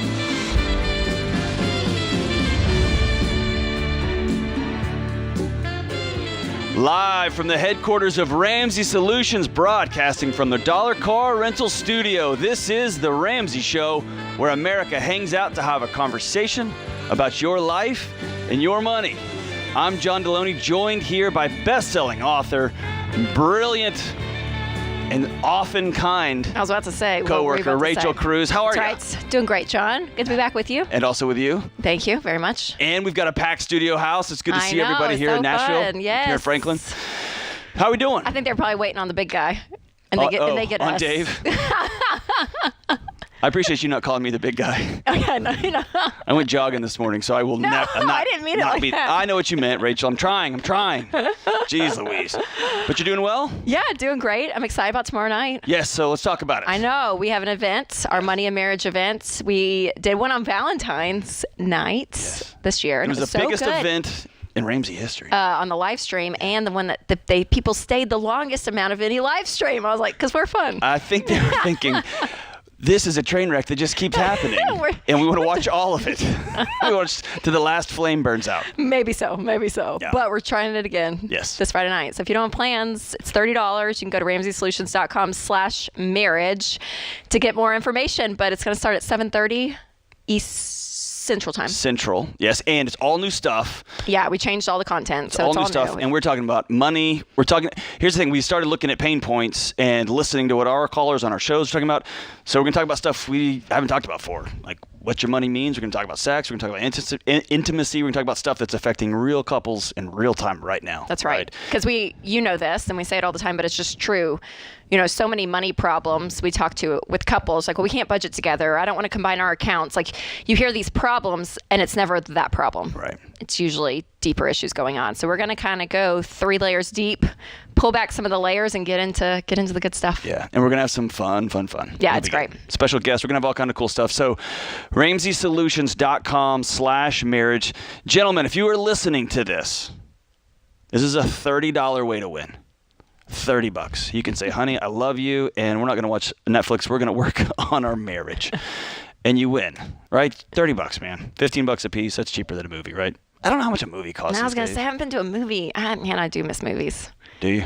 Kind of, yeah. Going to a theater, the whole experience. I really know. miss that. My daughter went for the first time the other day. And this will be fun, though. Yes, I'm excited. All right, let's go to James in Illinois. James, what's going on, man? How are you guys? Remarkable, brother. How are you? I'm good. So what's up, man? How can we help? So me and my fiance will be getting married this year, and she will be starting graduate school for counseling. And I was just curious how or what your guys' advice would be for supporting someone while they're in graduate school, mentally, emotionally, but also still prioritizing a new marriage. It's a great question. When do you guys get married? In May. In May. So she'll be starting graduate school in August. Okay, so you'll have about 6 months or so. This is I was trying to think. I was like, what's the month today? Yeah, it's July. So Rachel's a great counter. Yes. Yeah. Hey, this is what's going to be so fun for y'all. As you're working through your engagement, she's going to be taking marriage and family therapy courses, and you are going to be her guinea pig number 1. So here's it. Me and my wife did this. What do you do for a living, man? I'm a PE teacher. A PE teacher, very cool. Are you going back to grad school this year? Or are you just going to teach, have fun, and look forward to your new marriage? The second one. Okay. So I was lucky, Rachel and James, I was lucky when I was doing grad school, my wife was doing grad school. And so it does take a lot of evening times, especially in counseling classes are usually in the evenings from 6 to 9 p.m. Then you got to write papers and you got to read. And so what I strongly recommend y'all do is make a budget for your time. Talk about what the week looks like, what assignments are coming up, what reading things are going to look like, and make sure that y'all do set up time for each other. And you've got to be really clear, and she should know this, but she's not going to. You got to be really clear. The counseling stuff that she's learning stays at school. It does not come home. You are not a guinea pig. You are not her first and only client. You are her fiance, soon to be her husband. And so make sure you guys set up some time for one another. And you are going to have to work really hard to not get your feelings hurt, because this is a short term. This is a couple of years that she's investing into both of y'all's future. But you're going to feel neglected. That's just part of this. You're going to say, oh, why can't you go hang out? You got to read another dumb book and blah, blah, go to class. You're going to have to find some hobbies. You're going to have to do some stuff that's going to keep you busy and occupied. Maybe, I don't know, help around the house some. Maybe pick up more than, quote unquote, your share of the domestic stuff. But y'all got to make sure you're doing this together. You're going to have to find some stuff that are going to keep you busy and keep your heart plugged in, and then be really intentional about setting up time to be with each other, right? Yeah. That's just y'all's time. Yeah, I mean, I think setting the expectation of time is just huge. Know her schedule, and just know, okay, this is. I feel like that when things go unchecked, there are people especially in a relationship, you have expectations, but when they're not talked about, they're not communicated, you don't see it on paper, right? You miss each other. So as long as you know the schedule, what's going on, and you know it's a commitment on the front end, and so I think that's great. And then, I think what you said about leaving the school stuff at school, like my husband and I, we work in the same place, and so it's in my family, right? So like it's so easy when you get together to talk business or to talk work, and just like parents, I feel like we can talk about our kids all the time, right? So like I think there's certain subjects you have to be intentional with to say, we're actually going to have other conversation besides the obvious subjects. And for you guys, the obvious subject will probably be her schoolwork, right? And considering it is in counseling, to be like, oh, okay, but tell me this though, she could learn a lot of useful things. Oh, it'd be great, wouldn't it though, to be like, oh my gosh, okay, I'm learning this and this, and that interesting, and that's helpful. So James, if she comes home and says, hey, I learned these 5 new questions, let's ask these of each other. That's fantastic. Okay. when she comes home and says, I think you have borderline personality disorder. The next week she's going to come home and say, I'm pretty sure you're schizophrenic. And then the next week it's going to be another right? So that's when you've got to have some language for one another. And I think this is for every couple, not just somebody who's marrying somebody who's getting a degree in counseling, but specifically in counseling. My wife does a lot of coaching, professional women especially. Yep. I, for years, have spent time behind closed doors with folks. And I come home, she can feel it on me, but she also knows there's ethical issues. I can't tell her what I talked about with somebody. Right, and I don't ask her who her clients are. So, James, y'all are going to need to come up with a language that you've got permission to tell her, hey, you look like you got some heavy stuff on your heart, without you prying for details, right? And I think that's you and Winston, right? If you go home every day, Rachel, and you unload on Winston, every person in the office who was mean to you today or who you thought was mean. Nobody's mean to Rachel, by the way, but she always is feeling it, right? But Winston, if he's a good husband, he's going to come up here tomorrow ready to just right. Get ready. And so there's got to be some sort of, hey, I had a hard day. Yep. He knows not to ask. You're not going to divulge, but you can just be with each other in those hard moments, right? I think that's great. Yeah. Hey, so if you want to, we're going to talk marriage today. 888-825-5225. Talk about relationships, getting married, all of that stuff. I'm John Deloney, joined by Rachel Cruz, and we are looking forward to seeing you today and tomorrow night for the event right here on The Ramsey Show.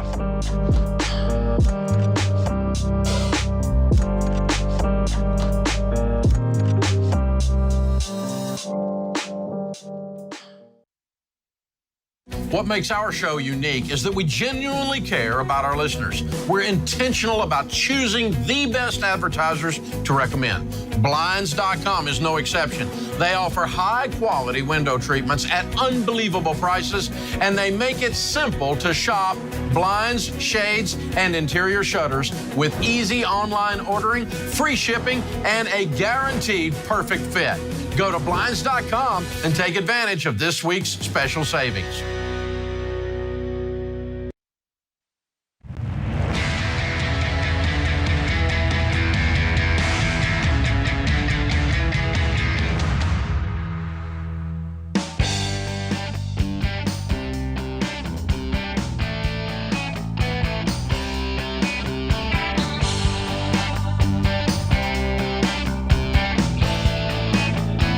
This is The Ramsey Show. I'm John Deloney, joined by best-selling author Rachel Cruz, and we're taking your calls on life and money. And today we're specifically focusing on your marriage, but we'll take any of your calls, 888-825-5225. And tomorrow night, live stream event, we're going to be in your living rooms. Me and Rachel Cruz, money and marriage event, all new stuff. It's going to be a blast. Go to RamseySolutions.com/marriage to learn more. Join us. It's going to be a hoot. All right, let's go to, what does that even mean? I don't know. I just thought, really, John, those were, out of all the words you could use to describe our great money and marriage event, a hoot. It's going to be neat, kids. That's what you decided on. It's going to be an event for 75 and up. It's going to be exciting. It's going to be a hoot. What an idiot. Hunky-dory and hoot. That all kind of goes together for me. Oh, my grandmother's shaking her head now. All right, let's go to Brandon out in Phoenix. What's up, brother Brandon? How we doing? Good. How are you guys doing? Outstanding. What's up, man? How can we help? So I've been having problems with, I'm more of a saver and paying off debt, whereas my wife is more of a spender. As soon as it comes in an account, goes away. If I try to pay off debt, it builds back up because she just spends the money that I already pay off. Now I'm just trying to figure out how can I fight this to keep that from happening. It's a great question, Brandon. I'll just say a couple things from what you just said. Just to point out, it felt like a lot of she, me, separate pages. And then your last question, even, what can I do? How can I fight this? How can I fight my wife? Yeah, no, I know what you mean, Brandon. I know what you mean. But your language, it says a lot. You're in a tough spot. You're frustrated. She's probably frustrated. You guys are on totally separate pages. So the goal here, obviously, is to become one on this. So my question would be, number one, what does she say to you in response to spending? Does she just do it and there's no communication? Are you guys fighting about it, talking about it? Like what else is going on? So we do talk about it, but it's more of after the fact. When she spends, I look at the account and see that she spent. We tried talking about saving and everything. We even looked at the Dave Ramsey program, and she didn't seem too interested in it. She knows that we are in debt a little bit, and I've already had to pull a loan out of my retirement to help pay for that, to pay off the credit card loan. But even though we paid one section of it off, she just keeps adding on to it. Does she give you a reason why? Is it is it like groceries, or is she just like frivolously spending? Just frivolously spending. Groceries I would get. I completely understand that. Yeah. It's just like clothes, makeup, stuff like that. What else are you not on the same page? There's something else going on here. That's pretty much it, to be honest. How long have y'all been married? We've been married 4.5 years, and then we've been together for 8. I'm having a hard time buying that everything, y'all are in sync together. You're making future plans. You're all on the same page. Except that when you say, hey, I'm really scared about our debt and I'm really scared about our future trajectory, she's like, I hear you. But check out these shoes. That can't be that way. I mean, the only other thing I can think of, it's not between me and her, but about a year ago, she was diagnosed with postpartum depression and anxiety. Okay. Mm-hmm. She thinks that has something to do with it. I don't know. Okay. She does see a counselor and everything for that. Have you ever gone with her? I did in the beginning because her counselor wanted me there. Now, I go to my own counselor for other problems that I had with work, but it kind of trickles into personal life as well. Yeah, it doesn't trickle in. It's the same river. And I'll just echo what Rachel said. Just listening to your language, you have a really remarkable roommate. But y'all see your own counselors, you do your own budgets, you have your own dreams for your own individual futures, and you have not built a life together. And so I get that I've sat with a number of women who experience postpartum that feel completely alone, and their husbands don't have the tools or the insights or even the desire to reach across. It's a mess. What you've got to do is go first, Brandon, and be vulnerable and say, I'm worried about our marriage. I love you, and I'm not doing a good job of connecting. I'm not doing a good job of getting on our same page. And so I want us to go see somebody together so that we can learn some new tools. This isn't an accusation. This isn't you bought something again.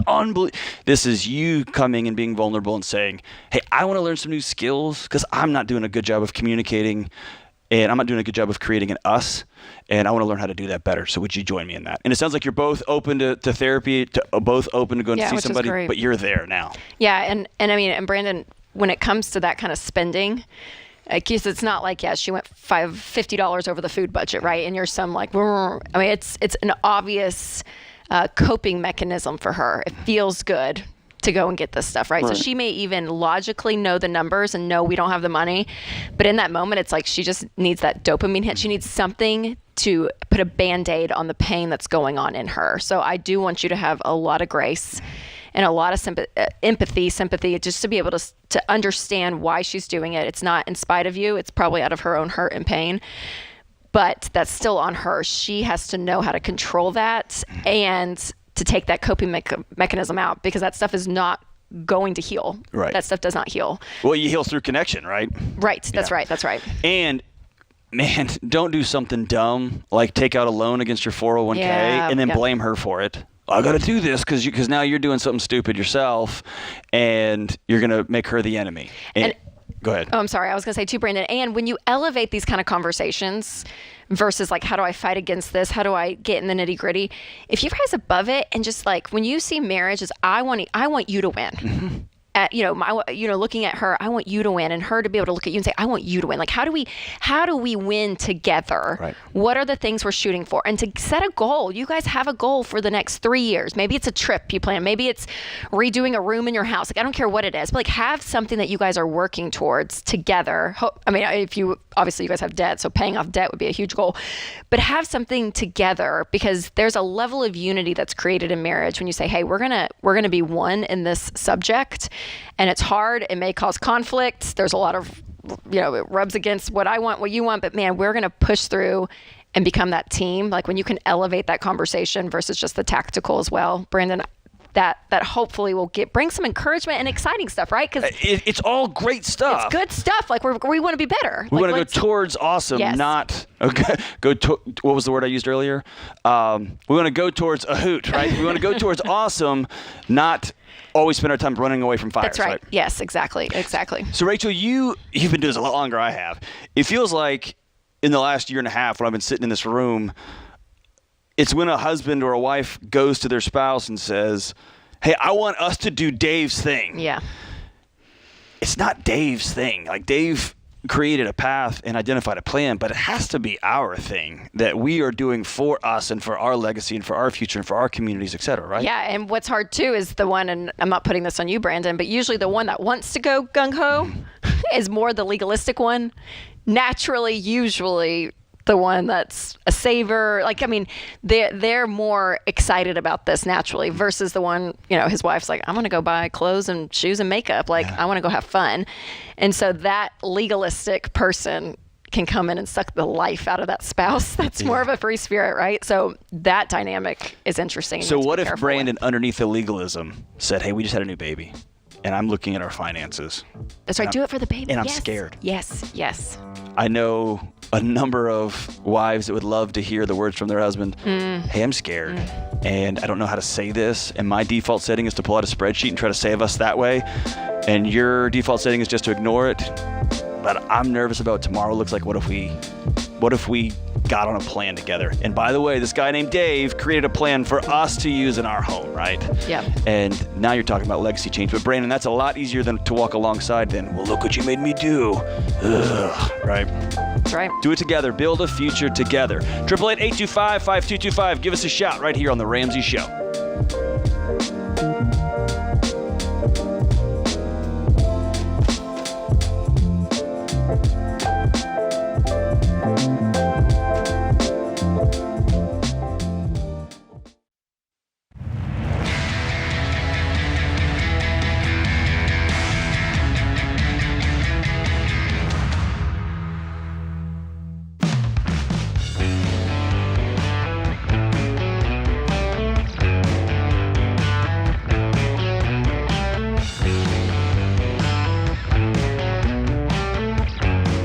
We are back on The Ramsey Show. I'm John Deloney, joined here by best-selling author and good friend Rachel Cruz, and we have two rock stars on the debt-free stage, Lee and Jessica. How in the world are we doing? Good. Awesome. So I'm assuming that if you're on the debt-free stage, you've got a great announcement to make. You're debt-free. We are. Absolutely. Amazing. Incredible job, you guys. So where do you live? Nebraska. Nebraska. And how much have you paid off? We paid off $325,000. Whoa! Did you pay your house off? No. That doesn't include the mortgage? No, we're in an apartment right now. So $325,000. What was the debt? Student loans mostly. Student loans. What's your degrees? I have a doctorate in physical therapy. And a doctorate in occupational therapy. Ah, two doctors. Doctor and doctor, solving we problems. got and two you're docs on the debt-free. stage. How long did this take you? A little under 9 years. A little under 9 years. And what was your range of income during this time? We started out at about $55,000, and between the two of us now we're at about 150. Wow, y'all. 150K, and you kept at it for 9 years. Can I say the fact you guys are in an apartment with multiple children too? Yeah, 5. How 5 How kids. is that? When did you do that? Did you sell the house in order to put towards the debt? We've never been in a house. Okay. No, okay. we started with financial peace early in our marriage. We've been following financial peace and Dave probably for about 13 years. Got through grad school and then started on the debt snowball. So All right. So what? Y'all did the math. Y'all got out of school with $325,000, right? Yeah. At some point, you looked at each other and said, we just got to start on this thing. And this is what the next decade of our life is going to look like. How did y'all come to that conclusion? Who had this conversation? How did this thing go, man? Well, Jessica kind of came to me and said, hey, at church, they're doing this financial thing. And I said, I'm good. I've never bounced a check. We'd had a couple discussions, just completely opposite backgrounds. My perception of being good with money was keeping the checkbook in the black, and rent's coming due, and I just bought a flat screen TV. So I got to go earn some money. And I think at one point, Jess had spent like $200 on 5 coffees because they overdraft. So opposite, different. Normal, opposite ends of that, financial spectrum. And so, So I asked him to do financial peace with me, and he was kind of hesitant at first. He didn't want to. He thought he was good. Because he's good with money. He's good. You're the one that's terrible, right? So you need it. So. Yes. So I was so thankful because that just set us up as a really good to start our marriage. And if we wouldn't have done that, oh my goodness, I feel like we would have had so many more fights of money and just stress of money. And we were able to be on the same page of it. And it was awesome. So we live in a culture now where 9 minutes of struggle is annoying, right? Having to wait through a traffic light for 9 minutes is hard. Right. 9 days to get a call back from the dentist. I feel like, oh, they hate me. Y'all looked at the math here and said, we're 2 doctors.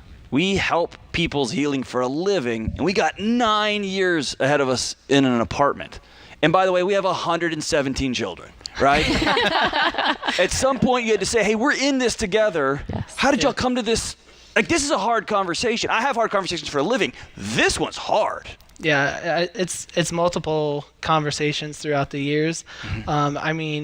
There were years where it was gazelle intense, and the kids were asking which one was getting sold next because we were selling so much stuff. After our daughter was born, we cleaned house. We had a garage sale. We sold anything that wasn't stapled to the walls. And we've gone through financial peace a couple times just to kind of stay motivated and say, like, are we missing something? How do we, it's sacrifice. It is. It's taking lump sums of money and putting it towards the big goal, and knowing that in the long run, it's going to give us more time with the people and our kids that we want to spend. Okay, so how did it feel? Like when you guys made that final payment after 9 years? Amazing. What did it feel like? Yeah, it's like, what do you want to do? Like, where should we go? Where, obviously we say Tennessee, so. Come to Nashville. Yeah. Right. Who was your biggest cheerleaders? Who walked alongside you? Nobody does this kind of journey for a decade by themselves. Everybody thought we were crazy, though. Yeah. They are like, why are you doing this? Why don't you get a house? Why don't you, it's completely different. So hey, my guess is this is more than that. I bet people didn't just say, hey, why don't you get a house? I bet they said, hey, what kind of life are you providing for these kids? This is a point where they're coming after you. Yes. Yeah. Yep. As a parent, right. Interesting. Yeah. Right. We had a van that was rusting out, and it was down by the river. Yeah. We're gonna keep going. It was the debt snowball van, and our in a week things drastically changed for us. We got that money that we were waiting on to pay off the debt, and it freed up money to buy a new van. And so for those people that are in it, just keep trudging along, just keep going. Find that cheerleader. It was pastors, it was parents, it was small group, it was friends, hey, I'm really having a struggle. I really feel like I need a new car because I've never owned any car from the 2000s personally. It's tough, and you need that person to say, like, what's your end goal, not what's gonna feel good right now, and not so good tomorrow. Well, let's get those 5 beautiful kids up here. What are their names and ages? We have Abram, who's 10. Israel is 8. Ada will be 7 here in July.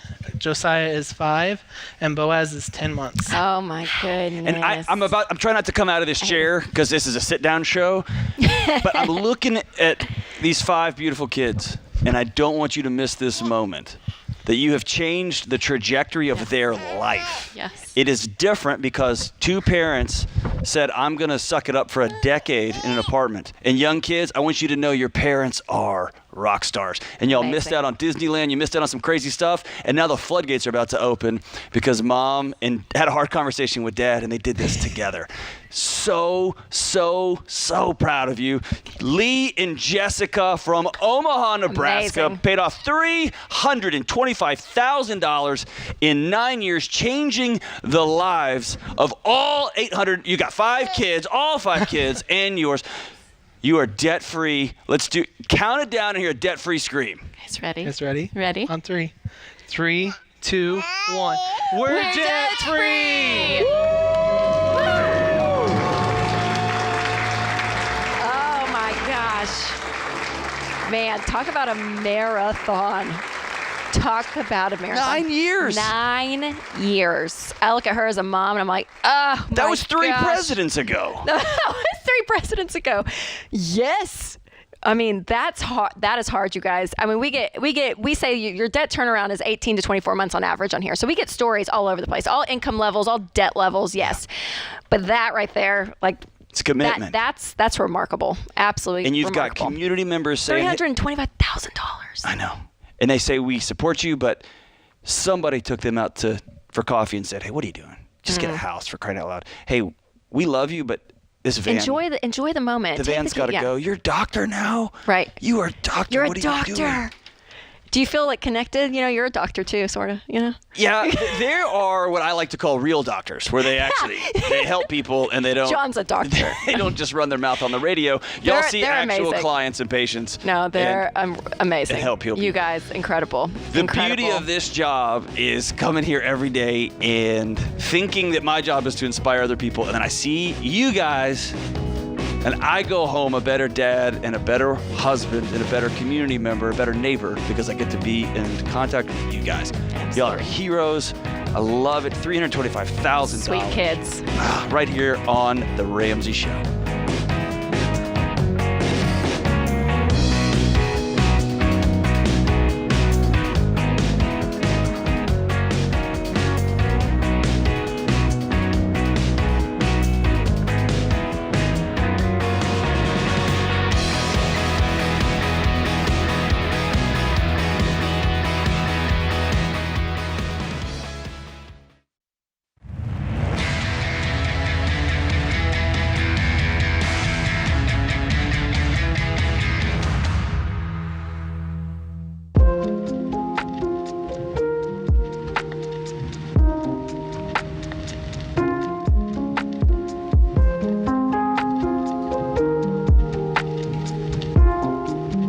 Today's scripture is Psalm 25:21. May integrity and uprightness protect me, because my hope, Lord, is in you. Andy Andrews says, to become a great leader, don't focus on becoming a great leader.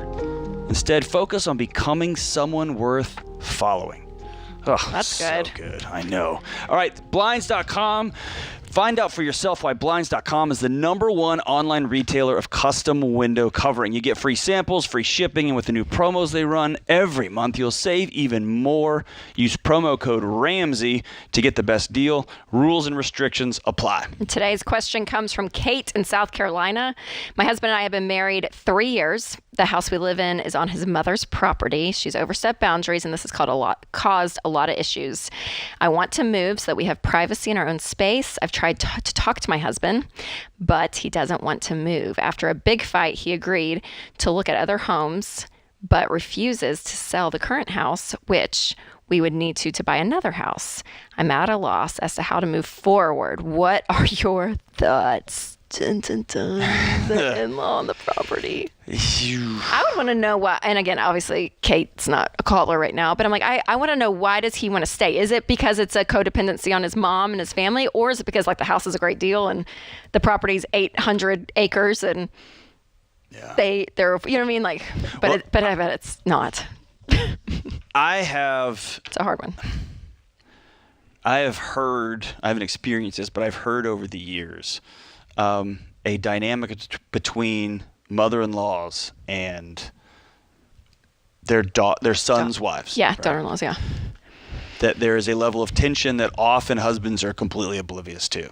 They just waltz in and out of the world like, oh, it's fine. And their wife says, it's super not fine, but they got to be careful because that's their mom and they want to not offend their thin-skinned husband. But this is a bigger red flag than it looks. Okay. And so, Kate, this is one of those moments that y'all need to get out of this house and go somewhere.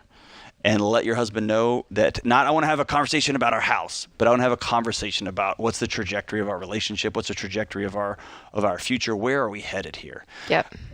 Where you're going to live is part of that, but if you focus on the house, your mom, your husband will try to fight a bunch of little battles, and you're both going to end up losing this relationship. Yeah. And so I want you to go somewhere and have a conversation about, hey, where are we headed? What are we doing?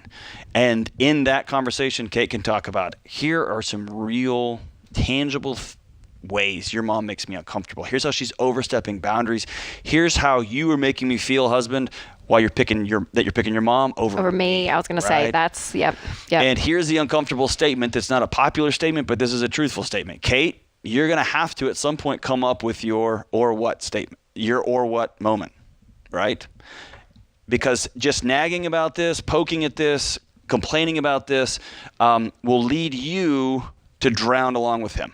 You've got to have hey, I'm telling you in 3 years we got to be out of this house. In 24 months we got to be out of this house. And then you got to come up with an or what statement. And if you are not, I'm not going to ever leave him, then you're going to have to make peace where you live. If that's where you want to live, that's where you're going to live. Or you're going to have to say, I'm going to have to make hard decisions here if you don't honor me enough to do this. Yes. To look into our future. Because it's an example of he's not honoring her in this situation, which means where could he not honor her and others, right? That's right. Like it's that level of trust. Right. And it often, again, I'm poking at him. He may not know what a big deal this is. He may be hearing this as, I don't want to sell the house. I like our house. And then moving on about the day. Right. And doesn't understand the weight that this is an existential issue for his wife. So change the environment, change the conversation about a legacy conversation, about where are we going conversation. And this is a part of it, right? It's good. All right, let's go to Tanner in Vancouver. What's up, Tanner? How we doing? How are you? I'm great. How about you? Not too bad. I just I have I guess it's a marriage problem. Me and my wife are fine, and we're stronger than ever. But my wife last night, she has an issue being around my mother alone. My mom has went and turned around, and I've never witnessed it, but my mom has went and talked down to her, and I'm trying to be faithful to my wife, and not faithful, but loyal to my wife. But I don't know where to go with this. So we were just talking about that with this blinds.com call. When you say talk down to what did your wife tell you? How about that? Her name is Katerina. Okay. What did Katerina? She came to you last night and said, and what did she say? Well, she didn't say anything. I was talking to her because we're planning a trip out to them. Mm-hmm. I live in Vancouver, and my in-law or my family lives out in Ontario, and I left Ontario because I needed to make a drastic move because my family and her have never gotten along, and we have a 10-year-old in the mix of it. So I'm trying to do what's right by my wife, and I've never heard my mother say anything. So I don't, and I'm not saying that my wife is overreacting because is your wife doesn't hear this. Tanner, is your wife lying to you? I don't think so. I honestly, she has no reason to lie. I don't care about any of that stuff. Is your wife lying to you? Okay. No. Okay. Then I want you to sit down and hear your wife. Let her be open to you, and then at some point you have a responsibility to go to your mom and say, this stops now. Yeah. Because I pick her over you. And if your mom's going to act like a child and your mom's going to run your wife down, which by proxy is going to run down your 10-year-old in the mix here, then your mom is self-selecting out of your relationship. And I know that's a hard conversation, and it's an uncomfortable conversation, and it's a conversation, but this is one of those hardline moments, right? It is. And Tanner, I can even hear it in your voice, though. He wants to do the right thing for his wife. That's right. You know what I mean? Like, this wasn't like my wife, sometimes it's pinned the other way where the wife's the bad one, in the situation. But you're in a marriage and your number one is your wife. And I feel that from you. And I think sitting down and having that boundary conversation, it'll either clear it up and it'll stop it, or it's going to cause more friction between you guys. Well, I think it clears up either way, right? Yeah. Tanner, it's important you don't go to war with your mom, and don't be disrespectful, and don't be ugly, and don't call her and be like, you sit. That's not how you do that. You go visit your mom, right? Yes. And you have this conversation in person and say, hey, I love my wife, and she's who I chose. And here's the deal, too. I think some women can be some women, maybe all to an extent, I don't know. We can be passive-aggressive at times. So your mom, well, she probably knows what she's doing. She may not even know the weight that a flippant comment can make. Right. That was very hurtful. Do you know what I mean? So I don't know, but I know they had a rocky relationship. You said they've never really liked her. So there's probably going to be a lot of stuff there to unpack. But And this is a conversation that you have respectfully and with dignity. Yeah. But this is a moment when you step up for your family and for your wife and your kid, and you say, I'll go talk to my mom. Right? That's right. All right, let's take one last call. Let's go quick. Hey, Jess, we're up against the clock, so let's get right to the question. What's going on? Hey, so I am actually dating a guy that has a mom, and we're talking about marriage, and he is saying that she will not leave him any inheritance if I don't sign a prenup. And I was just kind of wanting to get your thoughts on that. Should I do it? Should I not? How big's the inheritance, Jess?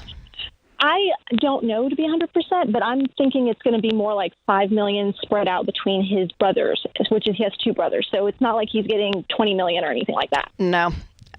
My thing's no. With prenups, my rule of thumb is if there is a large sum of money and there's something like voting stock within a family business, I mean, if there's a substantial thing there, it's my one time where I'm like, okay, I can understand it because it could affect the rest of the family in something else. And it protects you guys to have some bunch of your family coming out of the woodwork to try to get this fortune. This, yes. Yeah. But I mean, $5 million is great. Don't get me wrong. I was going to say, $5 million seems like a lot of money. But it's great. It's great. But spread out over the long haul, I'm like, I mean, that I don't like it. Here's my concern, Jess. My concern here is I want your husband going back to his mom and saying, I'm marrying this woman. I hope you'll be with us. I don't like your husband putting you in the position, hey, mom said, right? He needs to stand up for you if this marriage is going to have any legs on it whatsoever. Hey, thanks so much for joining us. I want to say thank Kelly Daniel and James Childs for running the boards and taking the calls. Rachel, look forward to the Money and Marriage event tomorrow night. RamseySolutions.com/marriage. Thank you for joining us. Be kind to one another. This is The Ramsey Show.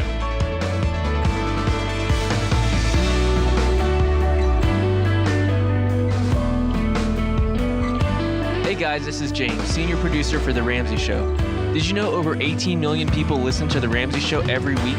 And a lot of those people listen on one of our 600 plus radio stations across the country.